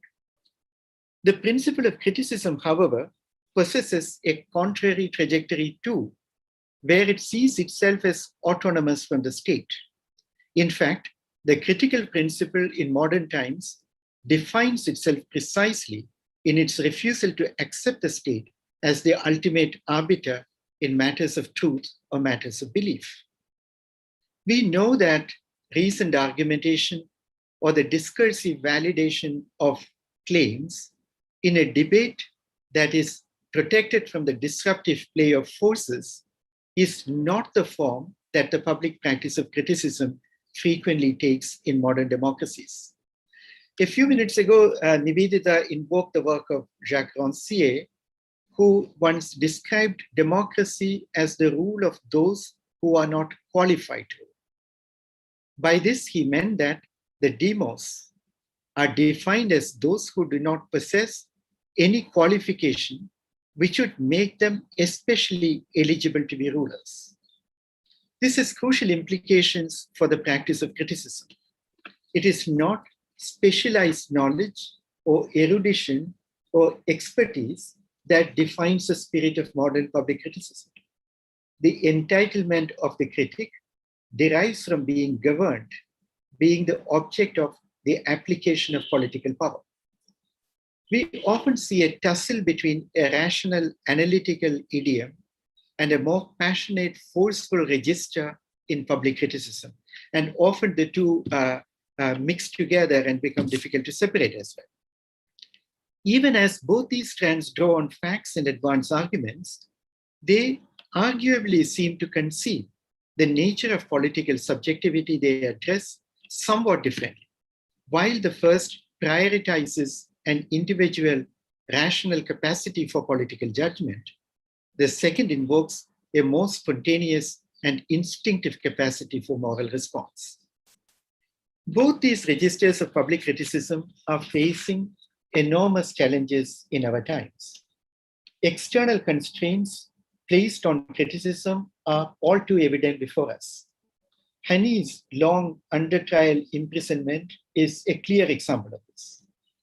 Hany's writings and interventions, be they regarding the implementation of reservations for students from underprivileged backgrounds in universities, the unjust and inhuman treatment of a disabled colleague in prison, or language policy, have been exemplary instances of public criticism. Interestingly, Hany's critical interventions invoked and adhered to the principle of the Constitution and were aimed at making the state and its promises work. Incarceration is the most explicit instance of the repression of public criticism, since it removes the body of the critic from the public arena. And this removal is carried out through a procedure which is anything but explicit or transparent. Other equally onerous forms of coercion work by physical intimidation or the threat of material or economic harm. These attacks on individual practices of criticism have been paralleled in recent times by a serious curtailment of the right to public assembly. Even before the COVID pandemic, licensed many autocratic states to prohibit all public assembly, an increasing number of restrictions were already enforced against free assembly and peaceful protest. We could see a growing vilification of peaceful protests, which painted them as engineered by external vested interests, or as violent or disruptive in intent, or both. The fascination of the contemporary middle and upper classes with a strong state and their growing devaluation of democracy have endorsed the external deactivation of public assembly and protest as part of a desirable new normal. The prohibition of public assembly is tantamount to disabling the pursuit of justice through speech and public demonstration. Practices of criticism have been disabled at the same time, perhaps even more deeply, by what one may call a process of internal corrosion. This is caused by the proliferation of discourses that mimic the idioms and gestures of public criticism and undermine their relationship to truth and the pursuit of justice. This has been evident in two discursive moves through which criticism has been countered by the establishment, be that the government or the ruling dispensation. The first involves the undermining of the truth claims on which pleas of justice are based. This is accomplished through the production of confusing or contradictory narratives as evidence. The force of the truth claim is particularly strong, as we know, in the case of testimonies, of which the suicide notes written in context of refusal and protest are perhaps the most extreme instance. A challenge before critical thought now is how to recognize the complex nature of sovereignty and agency manifested in political suicides and their thematization of injustice. The truth claims of testimonies have an added force as the speaker bears witness to the truth of the utterance by staking his or her body and life. These extreme truth claims, countersigned by death, have in recent times been countered by strategies of debunking, aimed at a relativization of claims and a trivialization of all testimonies. Several parallel counter-narratives are produced and circulated, which crowd out the possibility of any close and reliable public examination of evidence. The immediate goal of the strategy of obfuscation is to defeat and silence the critic. This does not, of course, mean that criticism has been satisfactorily answered. It means rather that the practices of reception necessary for the work of criticism have been rendered inoperative. One may say that public criticism is made possible by a posited connection between utterances and what we may somewhat generally or expansively call a problematic of truth. I'm aware of the difficulties that surround the use of a concept such as truth, and do not at all wish to suggest any easy or privileged access to truth on the part of the critic. What I have in mind is a certain orientation of the subject in relation to utterance that lies at the heart of public criticism and public pleas of justice. Without the idea of staking oneself and risking oneself in relation to one's utterance, it is difficult to conceive of public practices of criticism in the pursuit of justice. The vital link between utterance and truth that undergirds critical practice is the principal target of the counterattacks that I mentioned above.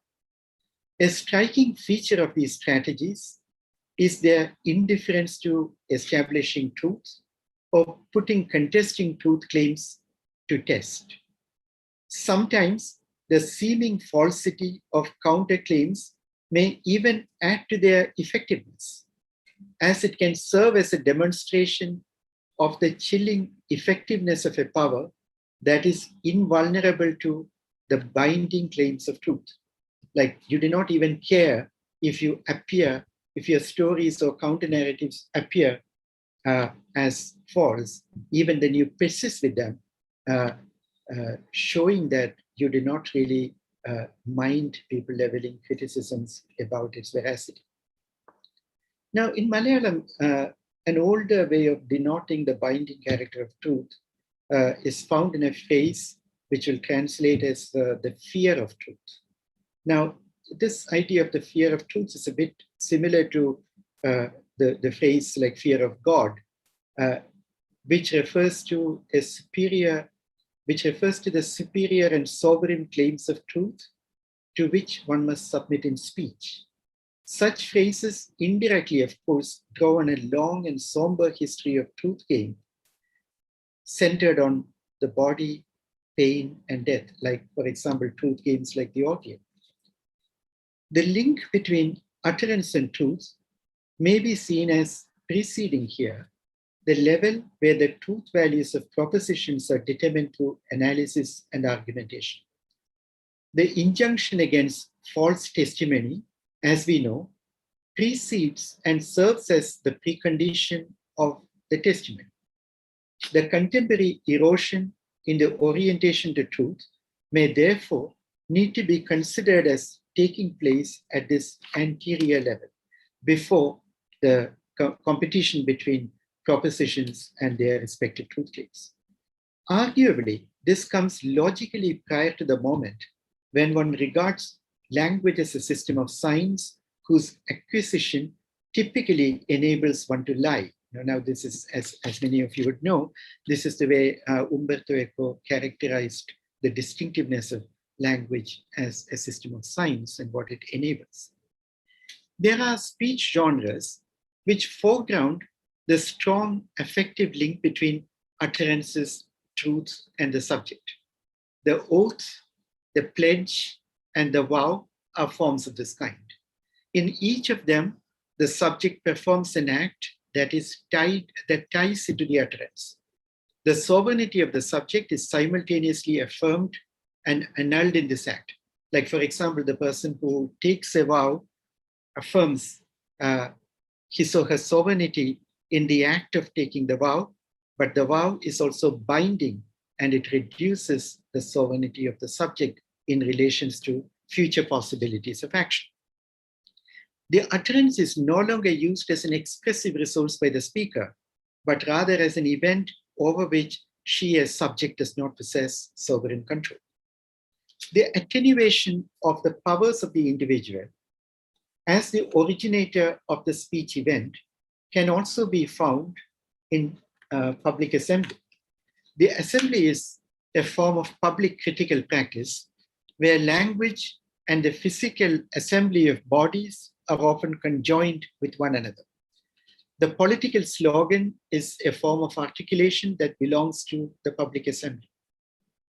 The slogan is not only a text that needs to be read or heard being read, but essentially and primarily, it is an utterance that demands to be performed with voice and bodily participation. Even in silence or in writing, the slogan retains an element of this performative dimension. Now, English dictionaries will tell us that the English word slogan comes from the early 16th century from two Gaelic words for army and shout. This etymology accounts for the sense of the war cry that the word possesses in many contexts, signifying an invocation that is meant to energize the collective engaged in battle. Shouting a slogan fuses the individuals together into a group, each individual voice merging into those of the others. In Malayalam, the word for the slogan is mudravakyam, which may loosely be translated as signet phrase or stamp phrase, expressions that live in the neighborhood of the watchword. I do not quite know when or under what circumstances this word came into circulation in Malayalam. It is probably sometime in the first half of the 20th century, but I'm not sure.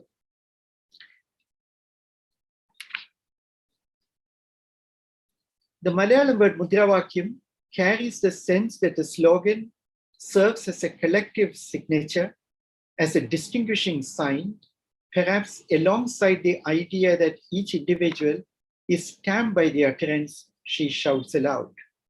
Even if some of us might find this latter suggestion about being stamped by the utterance somewhat far-fetched, we would agree that the slogan is a performative that repeatedly enacts and reaffirms the dynamic institution of the collective in the course of action. Slogans voice demands as well as statements of rejection or refusal, but many of them have the form of expression of a wish in the subjunctive mood or a command that would bring a desired state into existence had won the power. Victory to the revolution, long live the republic. Such slogans in their mood have an interesting proximity to prayer, a crucial difference being that it is being addressed not to an external source of authority, but to the very collective that utters it. This self-address nonetheless invokes something beyond it in the nature of the dynamic power of action that unites the collective and unfolds through it into the future. The power of the slogan is grounded in the intensity of the allegiance that unites individuals in a collective. The slogan in this sense is the signature of a primary allegiance, which needs to be reinscribed repeatedly. This allegiance, I suggest, occupies the plane of that primary orientation we explored in the context of our earlier comments on truth. We see this strikingly when political prisoners shout slogans, even if they are alone, even when led to the gallows to be executed, thus affirming their defiant allegiance to a cause and to a collectivity. When Vilas Gogre committed suicide in protest against police atrocities in Mumbai in the late 90s, it was a slogan that he chose as his suicide inscription. The status of slogans as signets indicating the truth of allegiance may explain the violent countermove, which we are familiar with in recent times, of forcing people to chant certain slogans against their will. The victim may find some of these slogans reprehensible, or she may be indifferent to them. But regardless of one's appraisal of the content of the slogan, the victim may find herself humiliated and violated by this act of coercion. At issue here is the affective orientation of the subject in relation to utterances. The slogan is a salient instance of this insofar as it is a signet statement through which one exposes oneself in the public domain. Coercing people to chant slogans is aimed at weakening the force of utterance as special signs of authenticity and thus as sites of veridiction. Such denial of self-veridiction in the use of speech finds its apogee in the activity of trolling. This is at least three aspects which may merit our consideration. The first, which has received much public attention, concerns the organized production and circulation of verbal and visual representations. These goals and the process through which the representation was produced and circulated are deliberately concealed in order to achieve specific political ends. A second aspect relates to the individual, the troller, for whom trolling becomes a deliberate and passionate political practice. Since it sets aside questions of truth in favor of silencing one's opponents in the social media, this has important consequences for defining one's relationship to language. It would be interesting to inquire what sort of self-practice is constituted by trolling. Thirdly, the overall effect of trolling as a practice is not about getting one narrative established at the expense of another, but to make their comparison and evaluation impossible. The practice of the critique against which trolls are directed is derailed even before it can take off. The critic is prevented from moving forward as further engagement will mire her even more deeply and inextricably in the welter of narratives.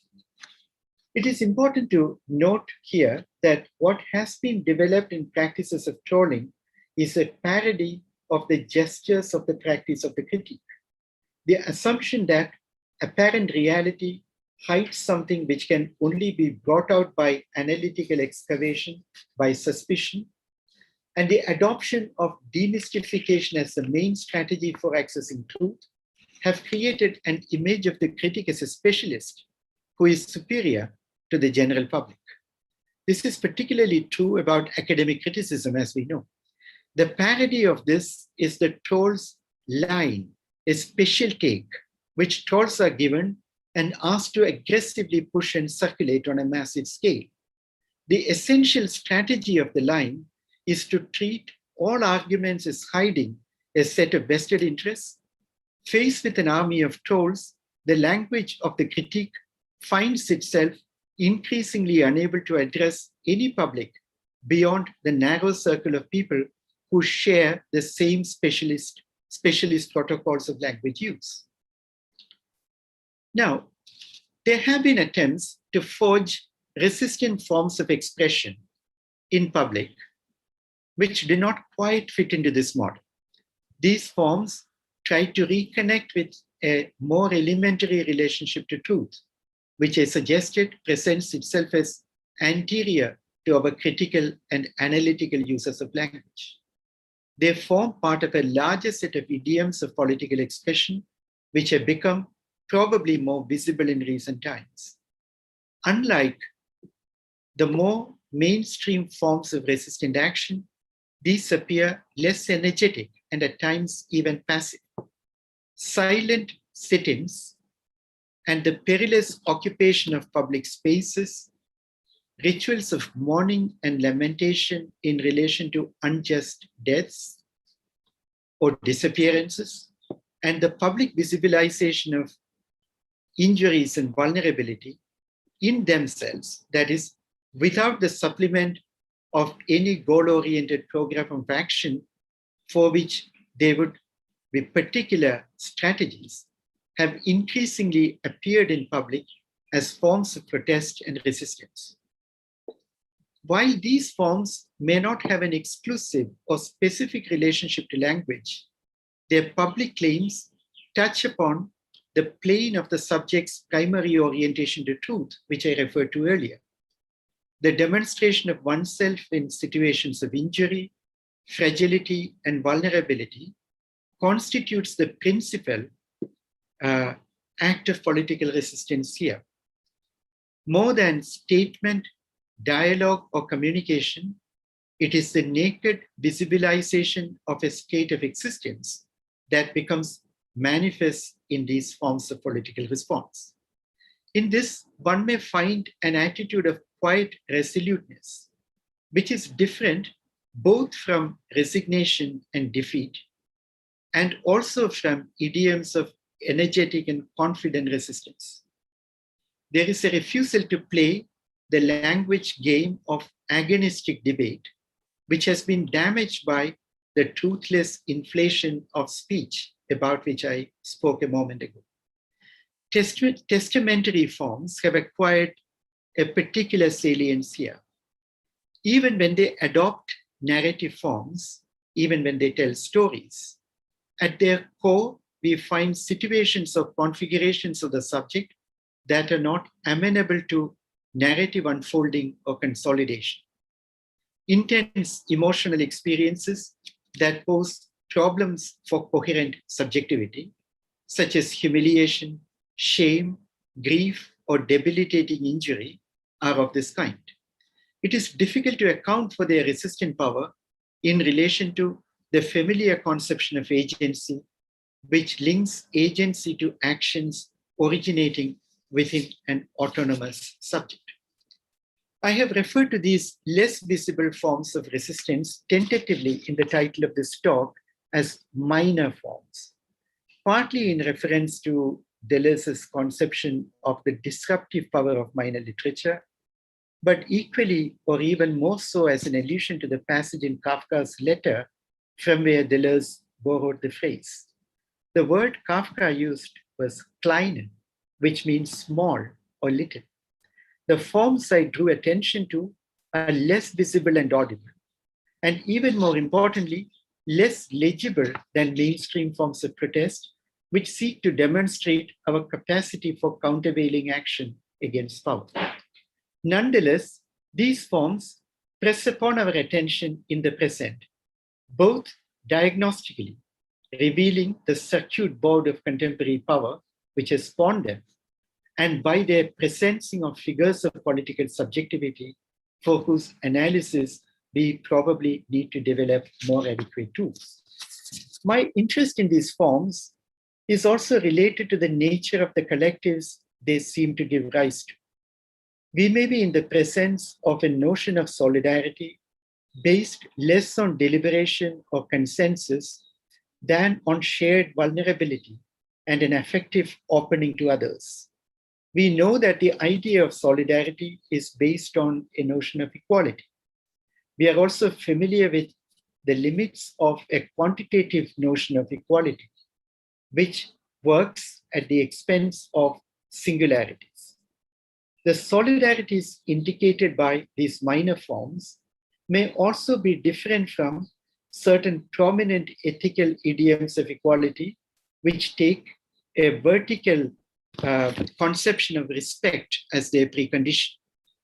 A different idea of togetherness may be at work here, based on a shared sense of destitution and fragility. Here, I use the word destitution in the sense in which Aniket Javre used it in his profound and provocative book, Practicing Caste, where it is placed in opposition to institution, which in turn is linked to statute, which means law, regulation, which is derived from the Latin verb stare, which means to stand. Destitution involves a privation of this erection or standing, and a beginning with hardly anything by way of attributes to serve as a robust base for collective identity. Instead, shared fragility and exposure indicate the grounds of togetherness here. The sense of solidarity at work in such forms implies a conception of the human subject that focuses less on clear identities and properties than on what we may call a lower threshold of our existence, where affect, utterances, and forms of action are less sharply differentiated. Solidarity here is based not so much on moral appraisal as on the porousness and permeability of the human subject. This becomes a site of quiet resoluteness and refusal. I feel that we may wish to pay more and closer attention to these minor forms of expression in action and in language to gain a better understanding of the emerging idioms for the pursuit of justice in our present. I would like to conclude by expressing my solidarity with Hany Babu and by joining you all in demanding his immediate release from prison. I hope he will return to his intellectual and academic work soon and join these conversations. Thank you very much. Thank you there. Thank you. That was very engaging, insightful as always, and suggestive on so many levels. You know, the way you talk about the relationship between language and politics. I'm sure there are lots of comments and questions, but I could get the ball rolling. You know, you talk about the disabling of the, you know, the practices of public criticism, and that took me, you know, got me thinking about how voicing of dissent, you know, it's a big part of acting politically.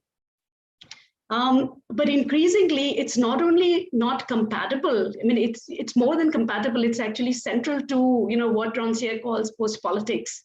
You know, there's a staging of this dialogue, and you know, as you say in your paper, that, you know, all the gestures of dialogue are followed, but actually accepting the invitation to participate in the dialogue could actually end up amounting to participating in your own dispossession.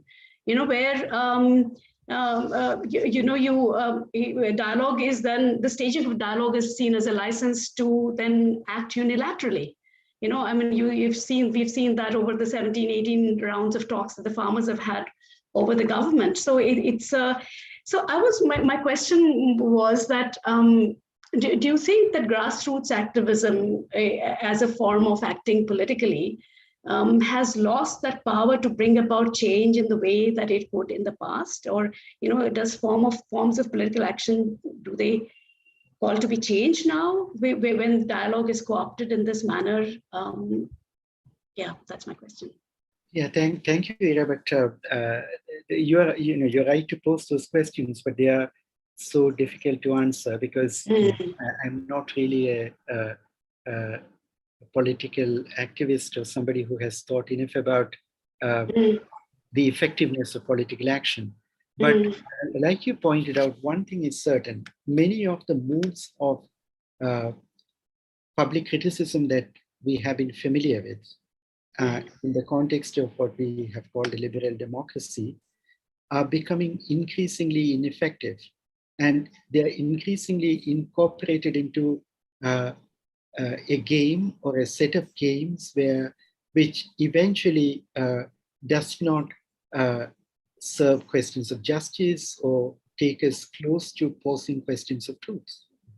And this is why I feel that there is a need to go beyond or rethink the discursive moves that we can at the moment use to expose power and expose the effects of power. And there, sometimes a certain attitude of humility or modesty in the powers of critical language may be salutary.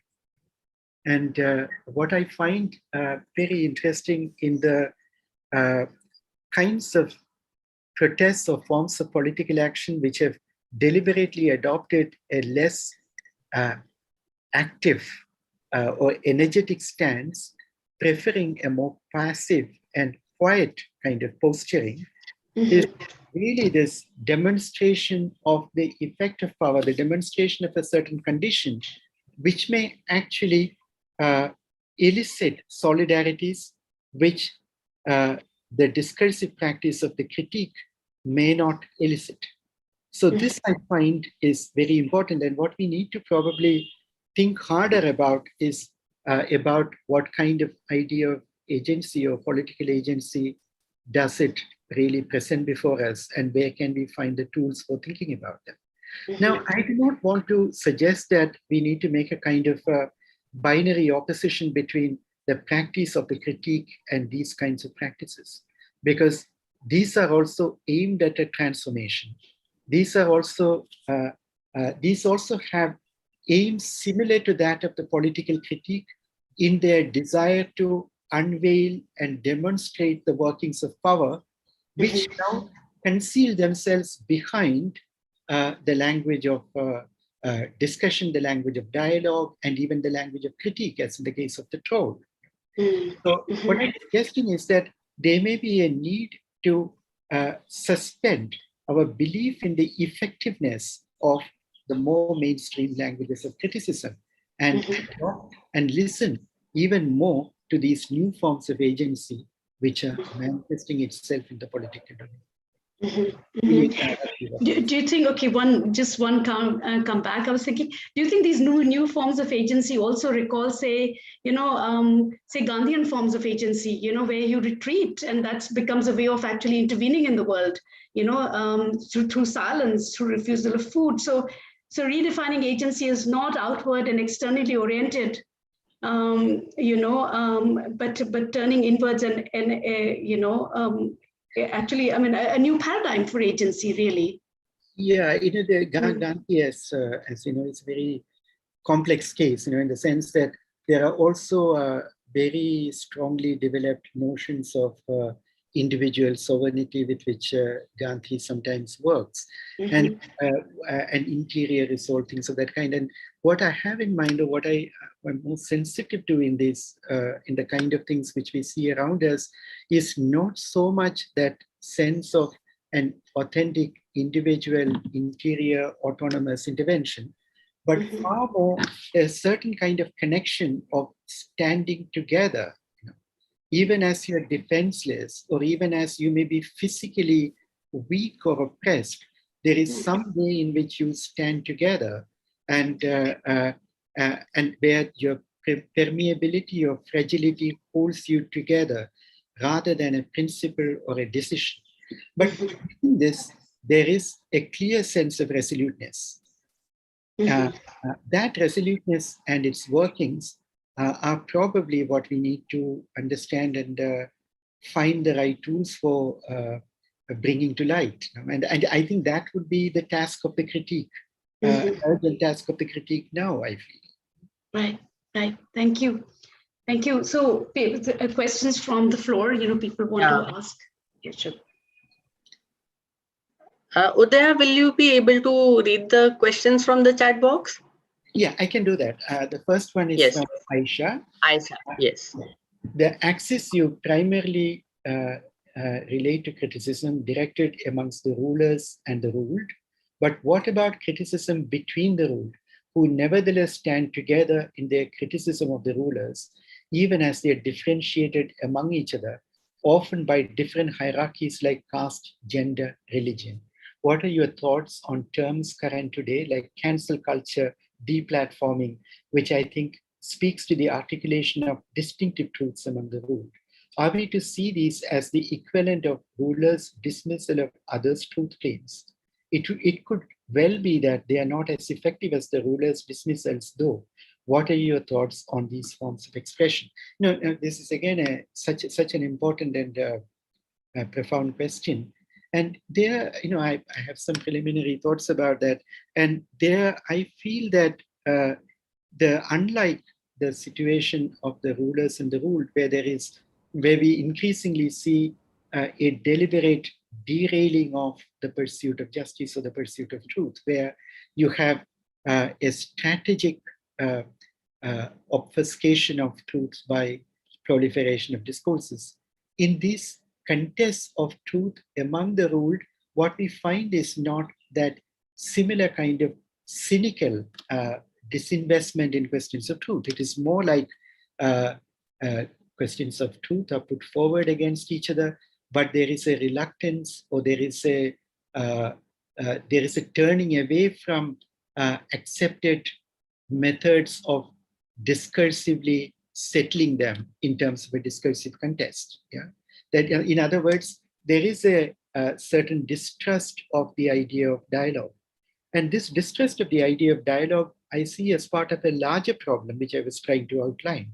And in this situation, again, I feel that what may take us forward is a certain notion of standing with, which is not at the level of analytical discourse, but at the level of taking oneself in relationship to other struggles, even struggles whose specific forms you may not agree with or you may have problems with, you may actually want to stand with them. And this way of demonstrating a certain standing with, which is not discursive, but which is being there, being part of supporting them, etc., that may actually probably be a way to go beyond this kind of impasse which is created by a refusal of conversation.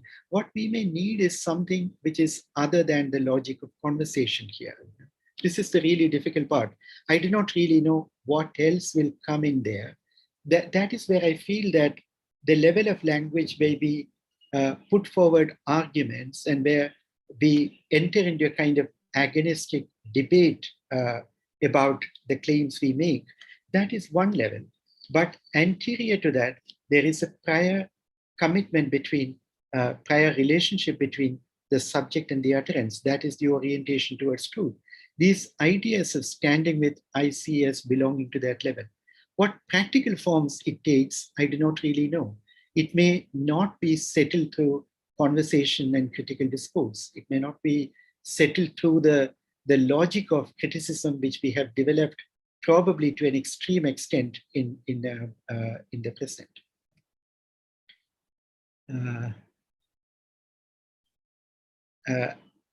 I'm not sure I quite answered the question, but it's that is what I can say at the moment, because these are such difficult and important questions. You know?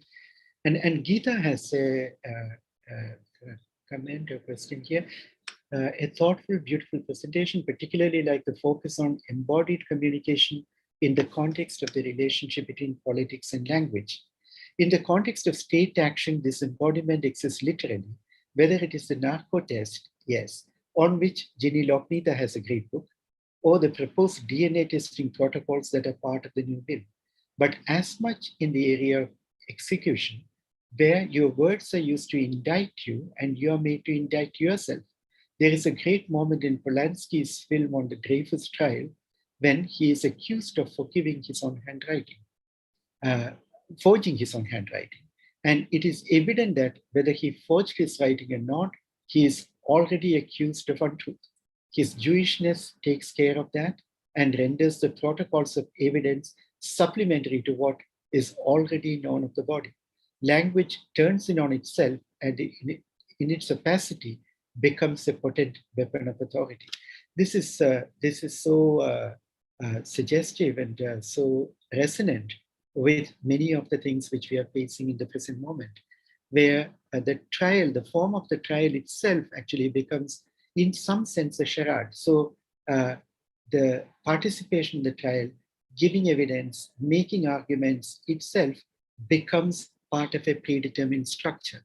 So what does the critique do at that time? What can be done is actually to foreground this problem and to find ways in which one can withdraw from that and create other forms of, or try to search for other forms of public intervention, which may not be so much dependent upon the critical discourse and its elaborations. And against the narco test, you have the silent protest, and against the DNA model is the disparate forms of solidarity that are held together in a shared sense of vulnerability. Absolutely, absolutely. Thank you for this. Yeah. Now, Satish, Satish, I assume Satish Padua. Fascinating point about the Malayalam word Mudravakyam slogan as involving a personal seal or signature in public speech. May we not also see mudra as a performative and creative gesture of solidarity? The English word slogan originates in a military war cry. The Malayalam word in dance. Thank you, Satish. I do not know about the Malayalam word Mudravakyam. Whether it refers to dance, it's a possibility. The gestures, schematized gestures, which are used in certain more systematized forms of dance. But mudra also, we know that it is a word which is deeply implicated in governmental technologies in the history of modern Malayalam, like the sealing something, the activity of sealing something with wax, putting an emblem, a seal on it. That is called mudra vekiga, something which is closed, which cannot be opened without violating or break. It can be opened only by the authorized person who has the right to break the seal, so to say. So there is a connection between, I have always, I have tended to see it as, exactly, like in the case of Mudrapatram, like the stamp paper is called Mudrapatram, and the postage stamp is called Tapal Mudra. All these are actually stamps of power or stamps of authority. Now, Mudravakyam, of course, is the stamp of a certain kind of power, a certain kind of collective power, but it is also a stamp of allegiance. Like when you do a attestation, for instance, you actually do it on a stamp paper really because you are validating, you're presenting your affidavit within a frame where you can be held responsible for that. These are schematized ways of staking oneself in the utterance that one is a signatory to. Now, Mudravakyam has something of that kind. What interests me about Mudravakyam is that it is not anchored within the individual subject. It has a collective context. Now, sometimes even when this collective context is absent, as in the case of Vilas Bogre, there is a strange pathos in its invocation. And that itself is a demonstration in the sense in which I use the word in the case of these new practices of public criticism. Ashwati, just want to point out that the two forms of actions that you mentioned, petition and slogan, itself comes from two stratas of resistance groups. The former from concerned citizens in solidarity, which are majority of the petitioners, and the latter from the ones resisting and demanding justice and reparation. Now, Ashwati, this is interesting. Like, I feel that this is true about the contemporary situation. A lot of petitions that we sign in support, as members of civil society, in support of people who are resisting. But we must remember that petition is a much larger form. That is, like when you file a case, it is a petition. When you file a request for compensation, that is a petition. So anybody who can actually claim justice, who wants to claim justice from the state, petition is actually the official form, so to say. Official here meaning whether it be in terms of the structures of governance or in terms of the structures of civil society. Now, slogans, as you correctly point out, of course, probably they occupy a place which is outside the ambit of this governmental space. But I would think that the idea of the petition is much larger and wider. Like Jomi, who is in this group at the moment and who has just submitted a PhD dissertation on the suicide notes, which have been written in the context of by the difficulty, the farmers' suicide notes. One of the things her analysis reveals is the very close relationship between the form of the suicide note in many of these instances and the form of the petition. The petition essentially is a document that foregrounds an injustice and demands reparation. It may ostensibly address the power which has the authority to redress it, but it is also a revelation to the public, an exposure to the public of that responsibility and the effectiveness or ineffectiveness of the redress. So in that sense, petition probably has a longer trajectory, and we also need to think of other forms of prayer and idioms of prayer which have come up in situations of protest, especially by people who are in situations without recourse, legal recourse. Aisha, with respect to the slogan, I wonder whether you would like also to dwell on the call and response structure of the slogan, which maintains the structure of the natural language conversation vis-a-vis the troll, whose linguistic act is to use all language, violate all Gricean maxims, unlike the slogan. In case you do that, no, actually, this is wonderful. This is very interesting because the troll has a refusal of an exchange. The idea there is actually to snuff out any possible exchange, whereas the slogan itself is really in the call and the response. And the idea there is also that the caller may vary. You may take turns calling and you may take turns responding. So, but this is very, very interesting. Thank you very much. And Susie, it's a new step with new resources into our unprecedented time and an attempt to describe the pressing and unfamiliar Nixonas. Yeah, thank you. Thank you, Susie. Thank you very much. That's a comment.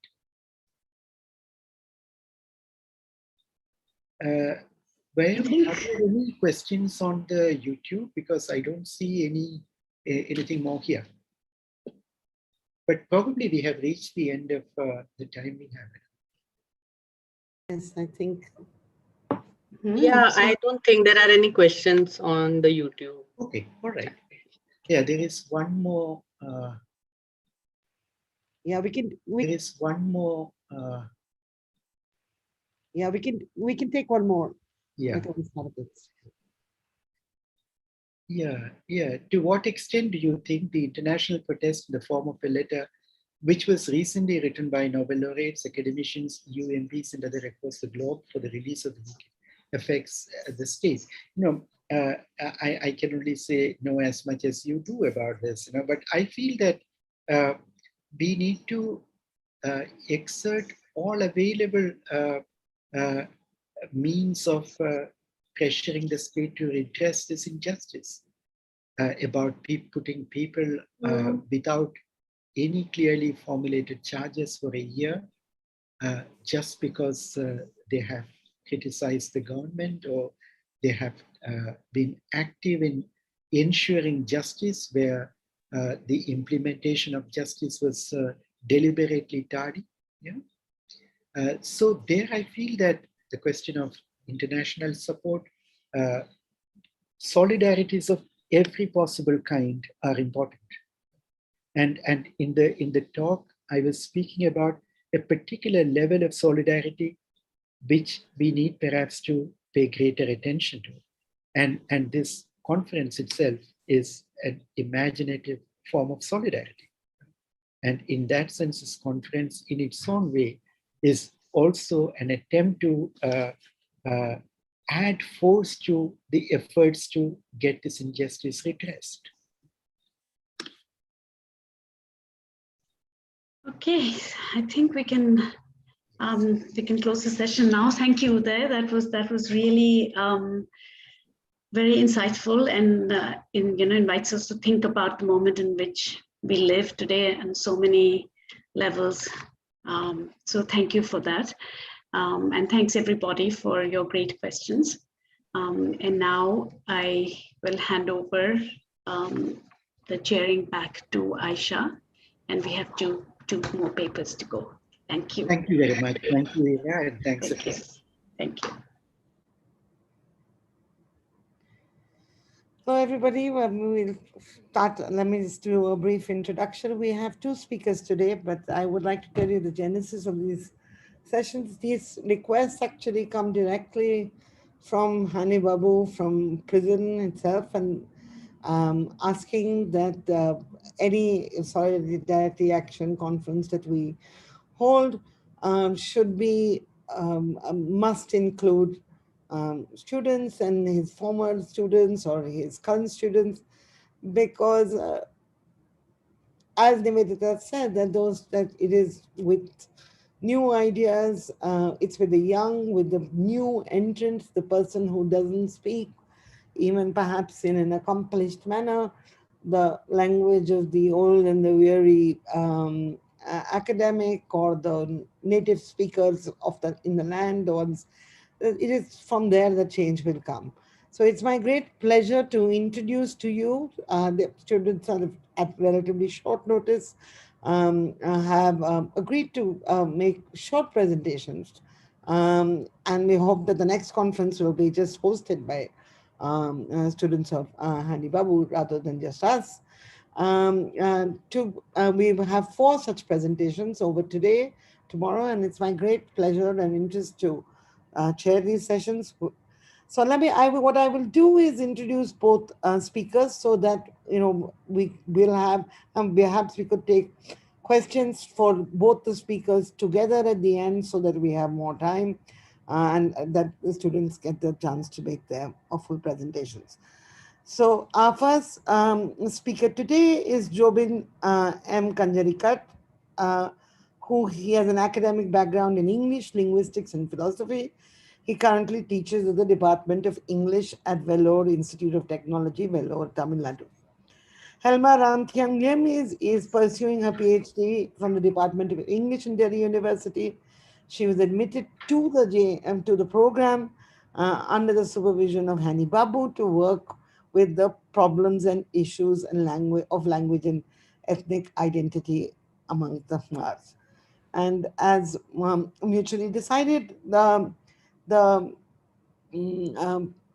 think Jobin and Thelma will both speak for 15 minutes, and then hopefully we will be able to have another 15 to 20 minutes. We can shoot over a little bit to have a discussion.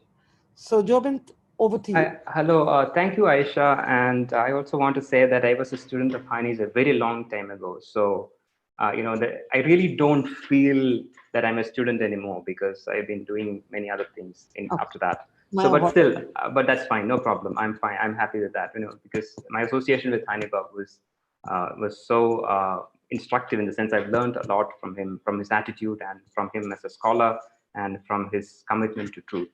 So it's always a pleasure to be referred to as that. Okay, so I will just start with my subject, right? So humanizing language sciences and the quest for justice. That's my title. And I just want to talk about some problems with the discipline, the scientific inquiry into language. Okay, so this doesn't mean that I have great disrespect for academics who are, practicing that.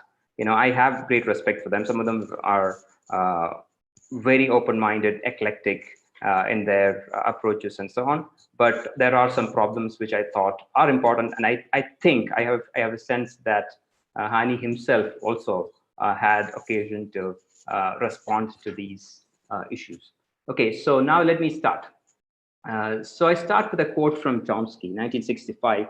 So that's linguistic theory is concerned primarily with an ideal speaker-listener in a completely homogeneous speech community who knows its language perfectly and is unaffected by such dramatically irrelevant conditions as memory limitations, distractions, shifts of attention and interest, and errors, random or characteristic, in applying his knowledge of the language in actual performance. So this is from 1965, Aspects of the Theory of Syntax.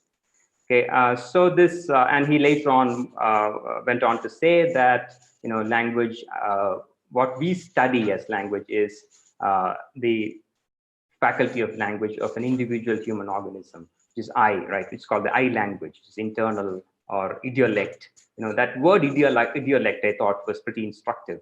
Okay, if you look up the meaning of that word, you would see that it's related to the word idiot, which comes from the Greek word idiotis, a term used to describe someone who lived an entirely private existence and took no part in the public life of the city. Okay, so what this says is, so should we now wonder if that is what the object of inquiry is? Should we now wonder why that kind of linguistics, which calls itself biolinguistics? I mean, no negative connotation intended, right? I mean, I'm just saying what it is, right? Biolinguistics has should we wonder now why biolinguistics has nothing to do with social or political questions?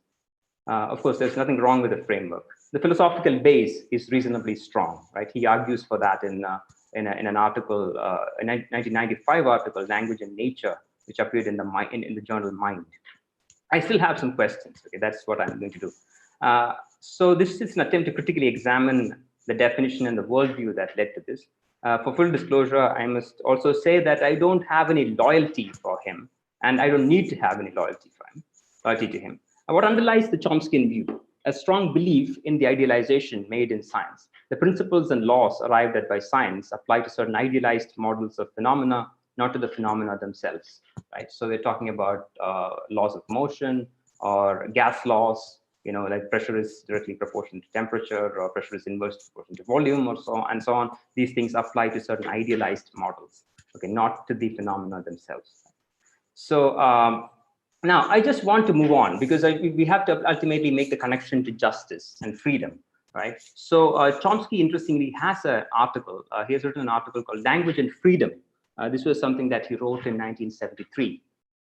Okay, in that, what he does is trace the history of discussions of freedom and language from European thinkers like Rousseau, Kant, and Descartes.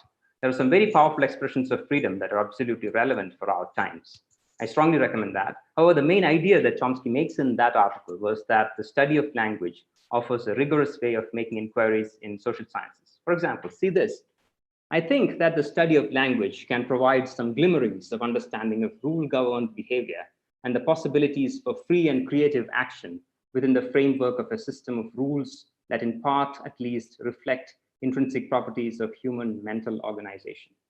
He goes on further, suggesting that this approach can be used to study other aspects of human psychology and culture. Conceivably, we might in this way develop a social science based on empirically well-founded propositions concerning human nature. Just as we study the range of humanly attainable languages with some success, we might also try to study the forms of artistic expressions, or for that matter, scientific knowledge that humans can conceive, and perhaps even the range of ethical systems and social structures in which humans can live and function given their intrinsic capacities and needs. Perhaps one might go on to project a concept of social organization that would, under given conditions of material and spiritual culture, best encourage and accommodate the fundamental human need, if such it is, for spontaneous initiative, creative work, solidarity, pursuit of social justice. This is interesting, isn't it?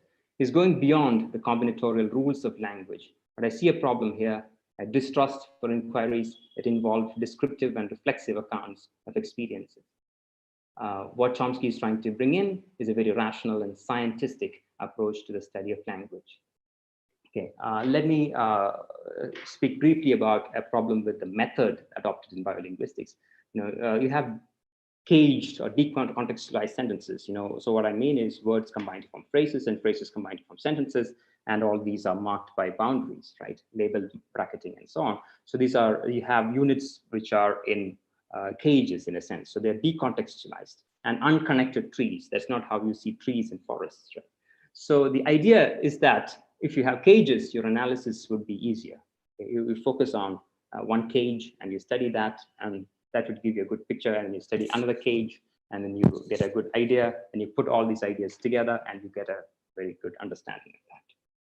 Okay, but this is a problem, right? So can you think of other ways of studying linguistics? Like I said, you can think of ways in which you bring in descriptive accounts or reflexive issues into this inquiry, right? So, but then there's a very specific sense in which this object is described in articles like Language and Nature. Now, I suggest that linguistics include ethical questions like matters of exclusion, underrepresentation, or fears of being swept away by stronger currents. Part of the change lies in including everyone in your scientific inquiry. Now, I just moved to the central inquiry. Since this is very short, I have to come to the point. The view that language is a means of understanding the mind, a key to understanding society, and an example for carrying out social science inquiries in a systematic manner show that thinkers like Chomsky find it hard to imagine other ways of studying disciplines which are of a different kind of animal. Let me give you an example from my own life, my day job as a language teacher. The measurement of learning outcomes for a course on communication skills for engineering students. You have to list the students' marks for the different assessments and run a program on MS Excel, and you get a set of numbers and graphs, and that is supposed to tell you something about the students' language skills. Does it really give you the information that you need? I leave you to answer that question. If you need a realistic picture of that, you would ask questions like, does the student read a lot in English? Does the student have friends with whom they speak English? What is their socioeconomic background? What kind of web series does the student watch? Kind of contemporary interest, and so on. Maybe this is a good time to bring in my anecdote, right? I mean, I once wrote a short blog piece about the problem of education in India, in which I identified the lack of rationality as the reason for all ills in Indian education. Hany said that it was a wrong analysis. Although I don't recall his exact words, his idea was that I was trying to force fit a very complex problem into my narrow understanding of rationality. HB's opinion, Hany Babu's opinion, was that social class should not be a deciding factor for who could do linguistics in an academic sense. The question of who can do academic research, especially in natural sciences, and linguistics aspires to be a natural science, this question is a social and political one.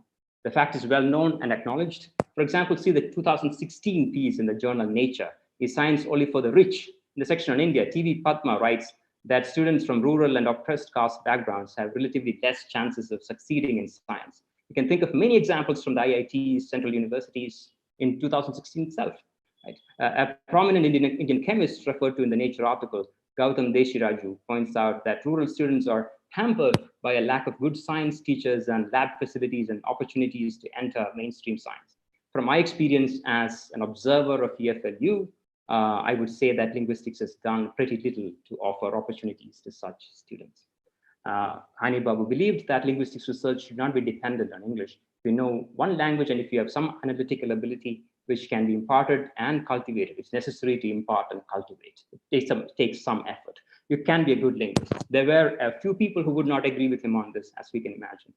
And obviously, I know that Chaturvarna, Breaking the Chaturvarna of Languages, is a very important paper, but I don't have really time to get into that, so I'll come to the next important point, which is about Feyerabend, Paul Feyerabend, his essay, How to Defend Society Against Science. His basic point is that overarching ideologies must be questioned.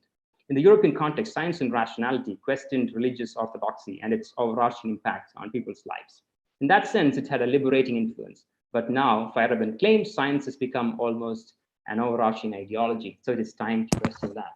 Feyerabend writes, to defend society against science, we should place science under democratic control and be intensely skeptical about scientific experts, consulting them only if they are controlled by juries of lay people. The point is that non-experts can also have a view on how science is done, be it the installation of an environmentally damaging power plant or the amount spent for developing weapons of mass destruction or surveillance. Now that we are talking about ordinary people, it might be good to think of how the experts view the subjects. In the biolinguistics enterprise, subjects are mostly informants who give grammaticality judgments. If we take a lesson from the life sciences, we observe that there are scientists who are deeply concerned about the ethical treatment of their subjects. They're involved in activism such as the one for treating animals as legal persons, animals as legal persons. The attempt is to start with obviously intelligent mammals like chimpanzees, gorillas, and orcas, as a species of tremendous interest for me, killer whales and dolphins, and slowly move the freedom project to other species. I refer to the work of the whale biologist and neuroscientist Lori Marino in this regard. So for them, the subject is not just an instrument for furthering our knowledge of nature and thus controlling it. Instead, they extend their concerns of freedom, family bonds, and cultures to understand how animals should be treated. It can be extended to trees and entities like rivers and mountain ranges, without which life would be impossible. The reason for this subdue and control approach would probably be traced to the Judeo-Christian worldview, rule over everything, as the book of Genesis said, and a related patriarchal control of women and nature. A reworked view of the subject in an academic sense should also make us rethink the political subject. Human organisms existing within boundaries of a political unit whose minds and bodies are completely observed and controlled by the state. A flourishing of the inner life of humans should be made possible. Now, I already made a plea for infusing ethics into linguistic research. Many of you are probably already practicing it, so I don't get to that. This is my concluding sentence. As we speak in a format where we just have windows, Zoom windows, but no doors, our sentences are caged, our trees are isolated, people are in prisons, chimpanzees are in cages, and orcas are in concrete tanks. Thank you.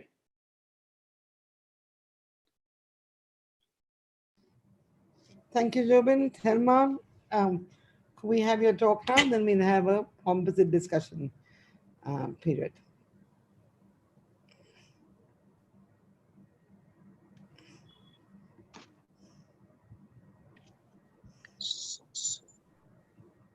If you would turn your video set on.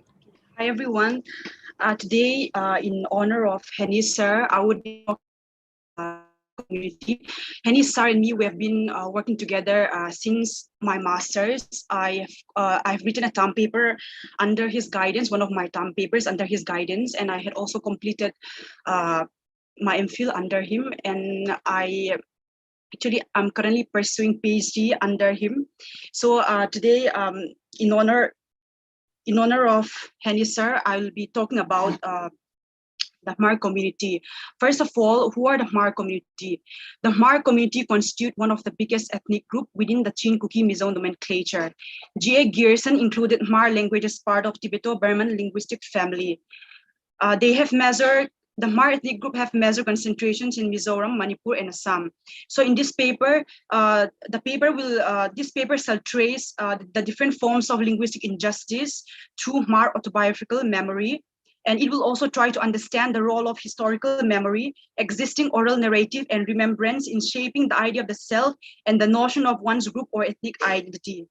Many forms of linguistic injustice had been witnessed by individuals and targeted groups when I had interviewed during my field research, and even masses have also witnessed different forms of linguistic injustice. I wouldn't be able to put each and everything, and I wouldn't be able to demonstrate in my paper, but I have selected some few incidents so that we will be able to understand how the role of historical memory and all this existing oral narrative and remembrance shape the idea of the self and the notion of one's ethnic group or identity. the Mar community had started experiencing linguistic injustice since 1910. 1910, this is also the year where when they embraced Christianity, the white missionaries and volunteers from the Lusai Hill, now known as Mizoram, they came to the southwest of Manipur, and they use Lusai language, that is the official language of Mizoram, as a tool for converting the people, Mar people. And here there was also an attempt for linguistic colonization, because early converts and religious leaders were encouraged, not only encouraged, there was also pressure to compose hymns and devotional songs in Lusai language rather than their language. And also the Mar people were taught how to read and write in Lusai language. When I went for interview, I collected some of the documents, early documents. So there I saw that all the meetings were all recorded in Lusai language. And also, not only that, even when they communicate with friends, they even wrote a letter in Lusai language, even though that was not their language. So not only that, there are so many this Lusai language has a heavy influence on them. In the year 1668, one of the participants from my research says that they still sing traditional, hymn songs or devotional songs in Lusai language in the traditional praise and worship services. Again, this is another incident I will be describing. In the year 1946, that was on the eve of India's independence, the first ever political party was established in Mizoram by the Mizos. And here, one of the main objectives of the political parties was to integrate and merge all the Zhou inhabited areas. Zhou means all those people who are the Zhou descendants, like Mar, Paite, Thado, many more, to merge together and to integrate all these areas into a single unit to form Mizo Hill district.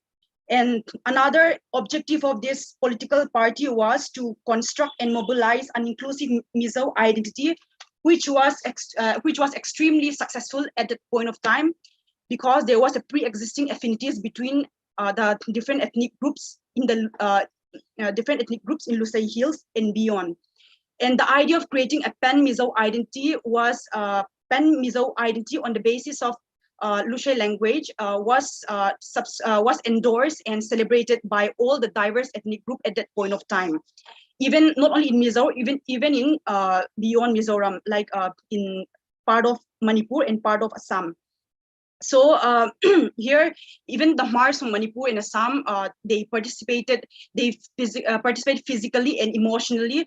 They also composed songs in support of this movement, and they were very happy, thinking that they will be politically integrated and politically integrated. And so, but when the newly formed India offer an autonomous district council under the 6th schedule of the Constitution of India, to cater the needs of the tribals in Northeast, the Mizos from Mizoram immediately accepted that offer, knowing that that offer would include the Mars from Assam and Manipur, who had also participated in that movement, and who were not only participate, they were very loyal to that movement.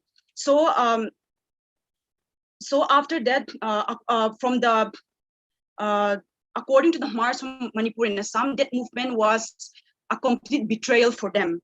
So after that, in the state of Mizoram, the promotion of Mar language was discouraged, and popularization of this language was also forbidden. And the Mission School, which was established in the Mar inhabited areas in the northern part of Mizoram, it had been continuously requested by civil society leaders and also the state to shut it down, so that because this school use Mar as a medium of instruction, and they feel that this kind of promoting only one particular language will obstruct and will deter the unity of the Mizos in Mizoram. Here, the unity that they talk about is an ideology that emphasizes on one language and one nation. So during the heyday, but the school continued to function. In fact, during the heydays of the MNF movement, that is 1966, Mizo National Front movement, 1966 to 1986, this school had been completely confiscated. And this form of linguistic injustice caused unfavorable reactions in the memory of the Khmer people, especially from Assam and Manipur. And there are also so many unwritten and unrecorded history. But I would like to mention one particular incident in order to so that we will be able to understand the social atmosphere and the social political atmosphere during that period. In one of the when I conducted the interview, one of the participants confessed that they were in the year 1975 and 1975 they had a women's conference in Vairengte, that is Mizoram. So they were traveling. So they traveled to this place, and there she said that they were very scared to speak even Khmer language, and moreover the people who were on duty, that when they were about on the verge of entering the village, there was a duty post where a duty post, and there the people who were on duty, they passed certain kind of derogative words towards the Khmer language and the Khmer people. So this kind of linguistic fanaticism has been witnessed in history, and not only that, even till today, Khmer language carries stigma, and whoever speak this language are considered as they are against the Pan-Mizo identity, which finds meaning only with uses of one language, that is the Lushai language.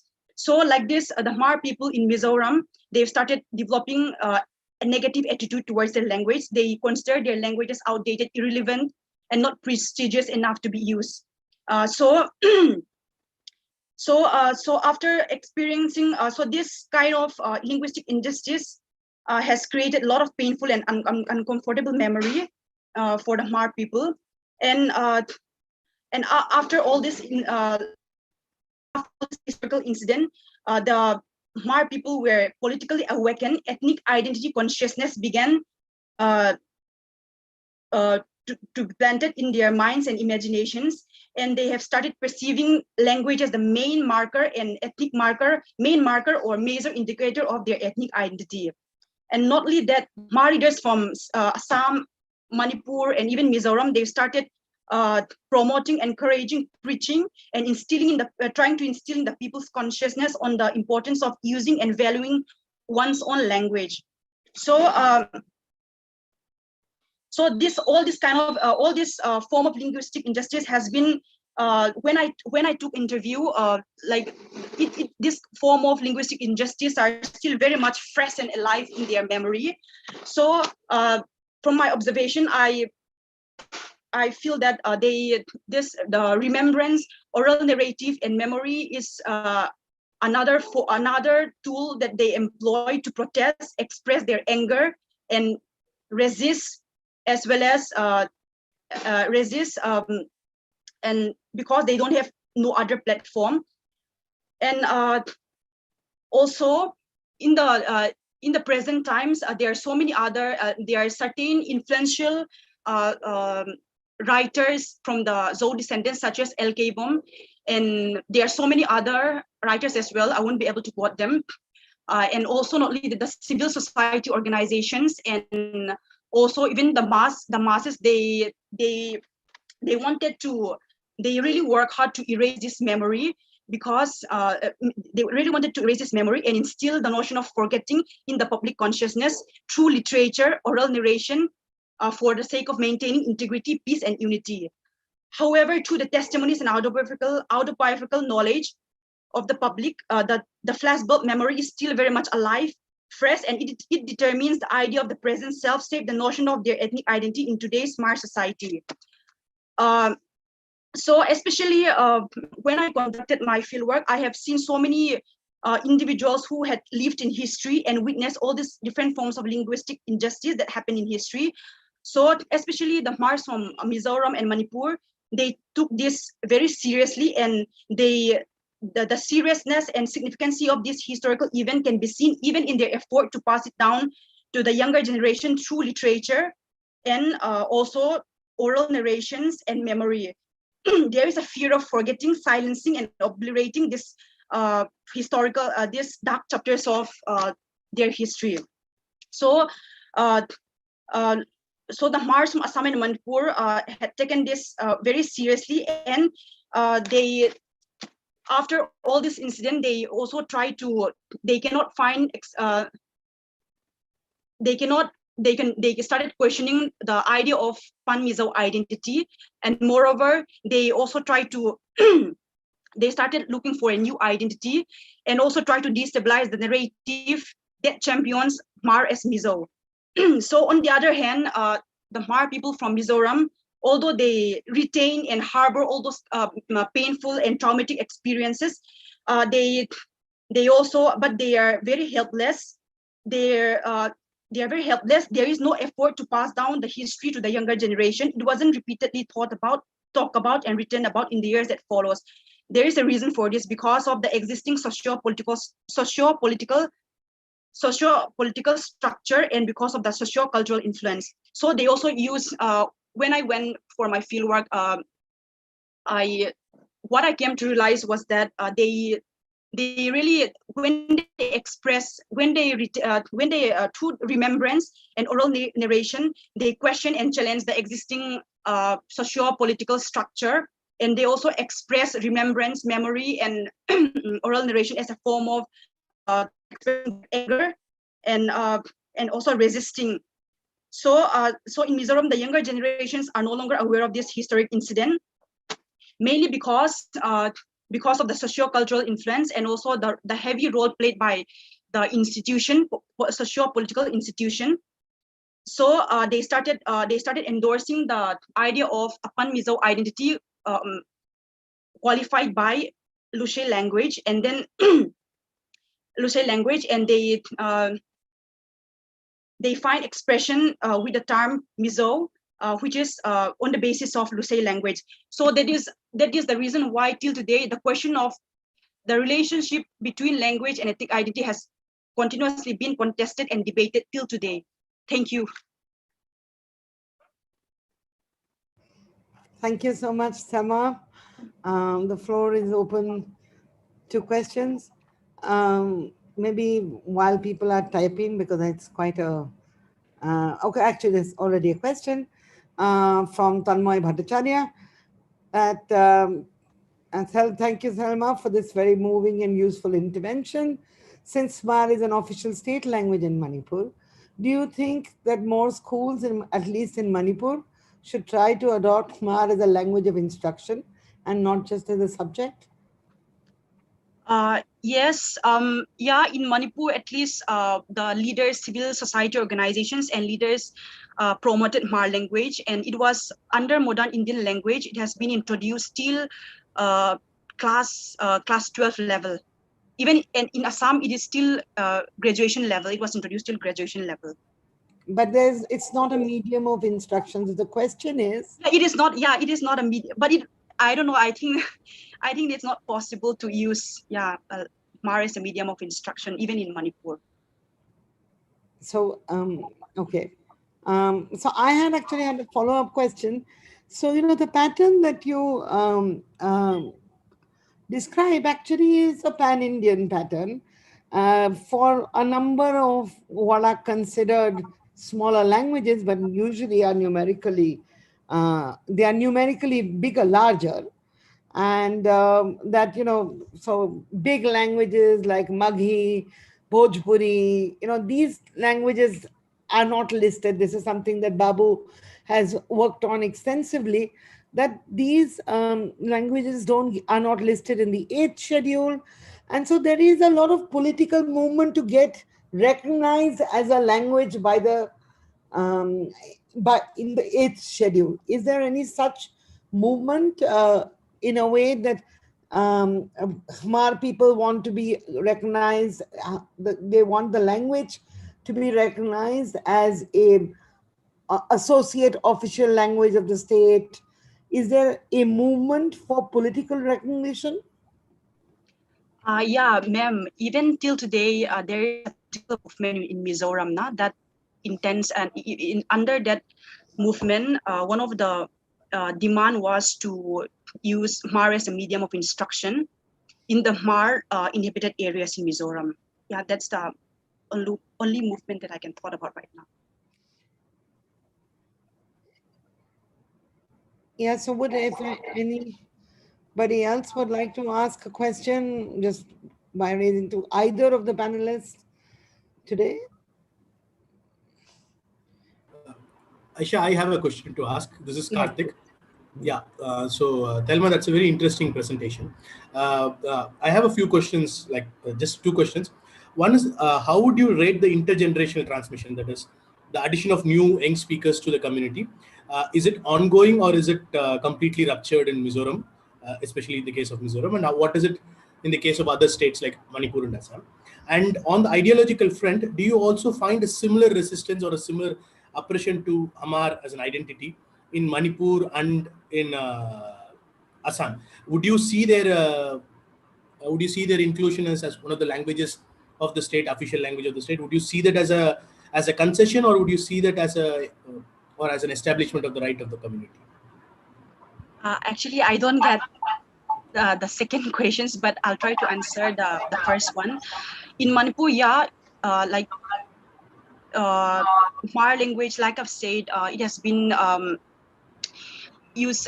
It has been introduced even in the high school, even in the schools, and that is also another form of intergenerational transmission. Like because they started learning the Mar literature, and from there, they started the Generation transmission happen. Yeah, but in the state of Mizoram, that was not possible. Like in fact, I think just 2-3 weeks back, they introduced there's a long political movement going on. So like just recently, 2 weeks or 3 weeks back, I think they had just introduced for the Mar inhabited areas, that is the northern part of Mizoram, till primary, or I don't remember, to use Mar language as a medium of instruction.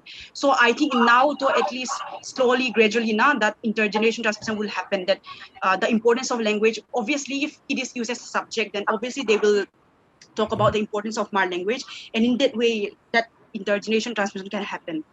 Just addition to this, do young kids learn to speak Amar while they are at home? Do they learn to speak? In Mizoram, they don't learn. They don't learn to speak Mar language, because even I went there for my field work, because it's like Mizoram propagate this ideology of one language, one nation. So even in the educational institution, Lushai language has been Lushai language and English has been used as a medium of instruction, and moreover, like what we have in Manipur, that under modern Indian language, in Mizoram, they don't have that kind of Mar subject is not part of the syllabus, the school curriculum syllabus. Yeah. So that's why there is also one reason why the younger generation no longer use this language. Moreover, that the stigma that it carries, that is also another issue. And then Mar language is seen as very negative, and it is something seen as outdated, and not only that, this is from my own experience. When I conducted the field work, I was speaking, when I was in the market, I was speaking my language. I communicated with one of my friend, and they started ridiculing me, that because I speak that language. So yeah, that's why they don't, in Mizoram, the kids no longer learn this language. But in Manipur and Assam, of course, they definitely learn this language. How good are Aisha, if I may, just one more question. How would you characterize the situation? How would you characterize the situation to be different? Do you think the Assam and the Manipur state accepts Amar speakers and their assertion of Amar identity? Yeah, of course, very much. Okay. Yeah. Okay, thank you.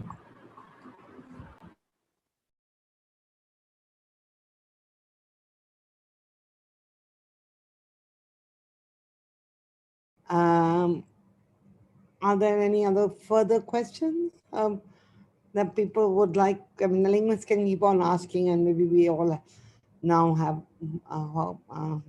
Thelma's contact, so we can certainly talk to her more. But if there will be any questions for, or otherwise, we will close for today. Are there any questions on YouTube? No, there aren't. Okay. So, as Tanmay says, Humar is very greatly valued in linguistics. There have been significant studies actually on this.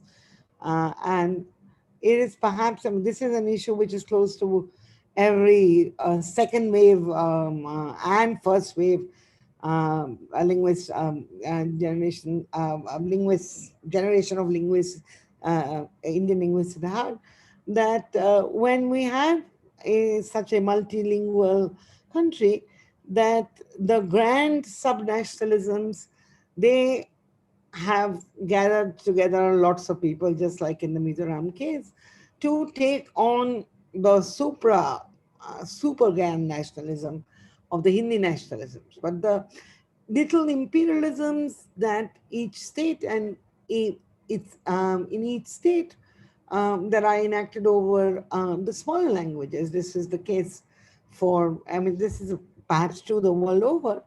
But there are differences also between states and in the ways that minorities organize themselves, linguistic minorities organize themselves to be able to be accorded rights. And perhaps this is one of the least written and least studied areas of post-colonial the studies of language in society, which are not necessarily the studies that linguists do from all the right perspectives. But in each of these languages, and the fact that these people, the people, that we are all multilingual, means that this is not a war that we are enacting on the other. These are wars that are enacted on the self of the speakers, and where then it's incredibly personal, because as Thelma just told us, you're ridiculed for speaking a language.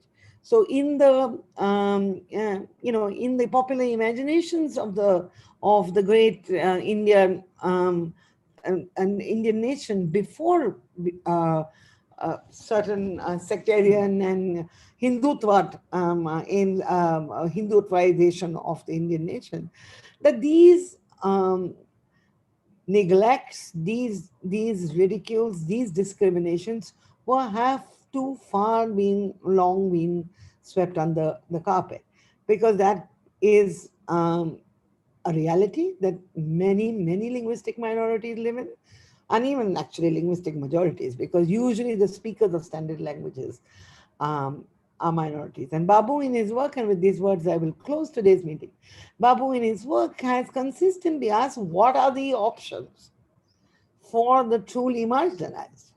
The ones that are marginalized by the subnationalisms and by the supranationalisms. Why is it that, why should I be identified when I am a multilingual person? Why should I be identified with only one language, which is my original language, or with the language of the subnationalism, or the language of the supranationalism? Are there no more other options? And I think in an essay from 2018, is it, Babu says that why is English, for example, as a medium of instruction, as a language choice that people make, why is it off the table? What is it? What is endemic to us as is ethnicity, as ethnicity and ethnic origin, or nationalism, the one that is going to give us the choice to the access of language of wider communication? I think that's always been a very significant intervention that Babu's made. And with those thoughts, I will close today. Thank you very much, all of you, for being here, and for those watching on YouTube. And we will meet again tomorrow, and with the thoughts of Hany Babu and how much she would have enjoyed today. In a mind, I wish you all good night. So thank you. Goodbye. Wonderful.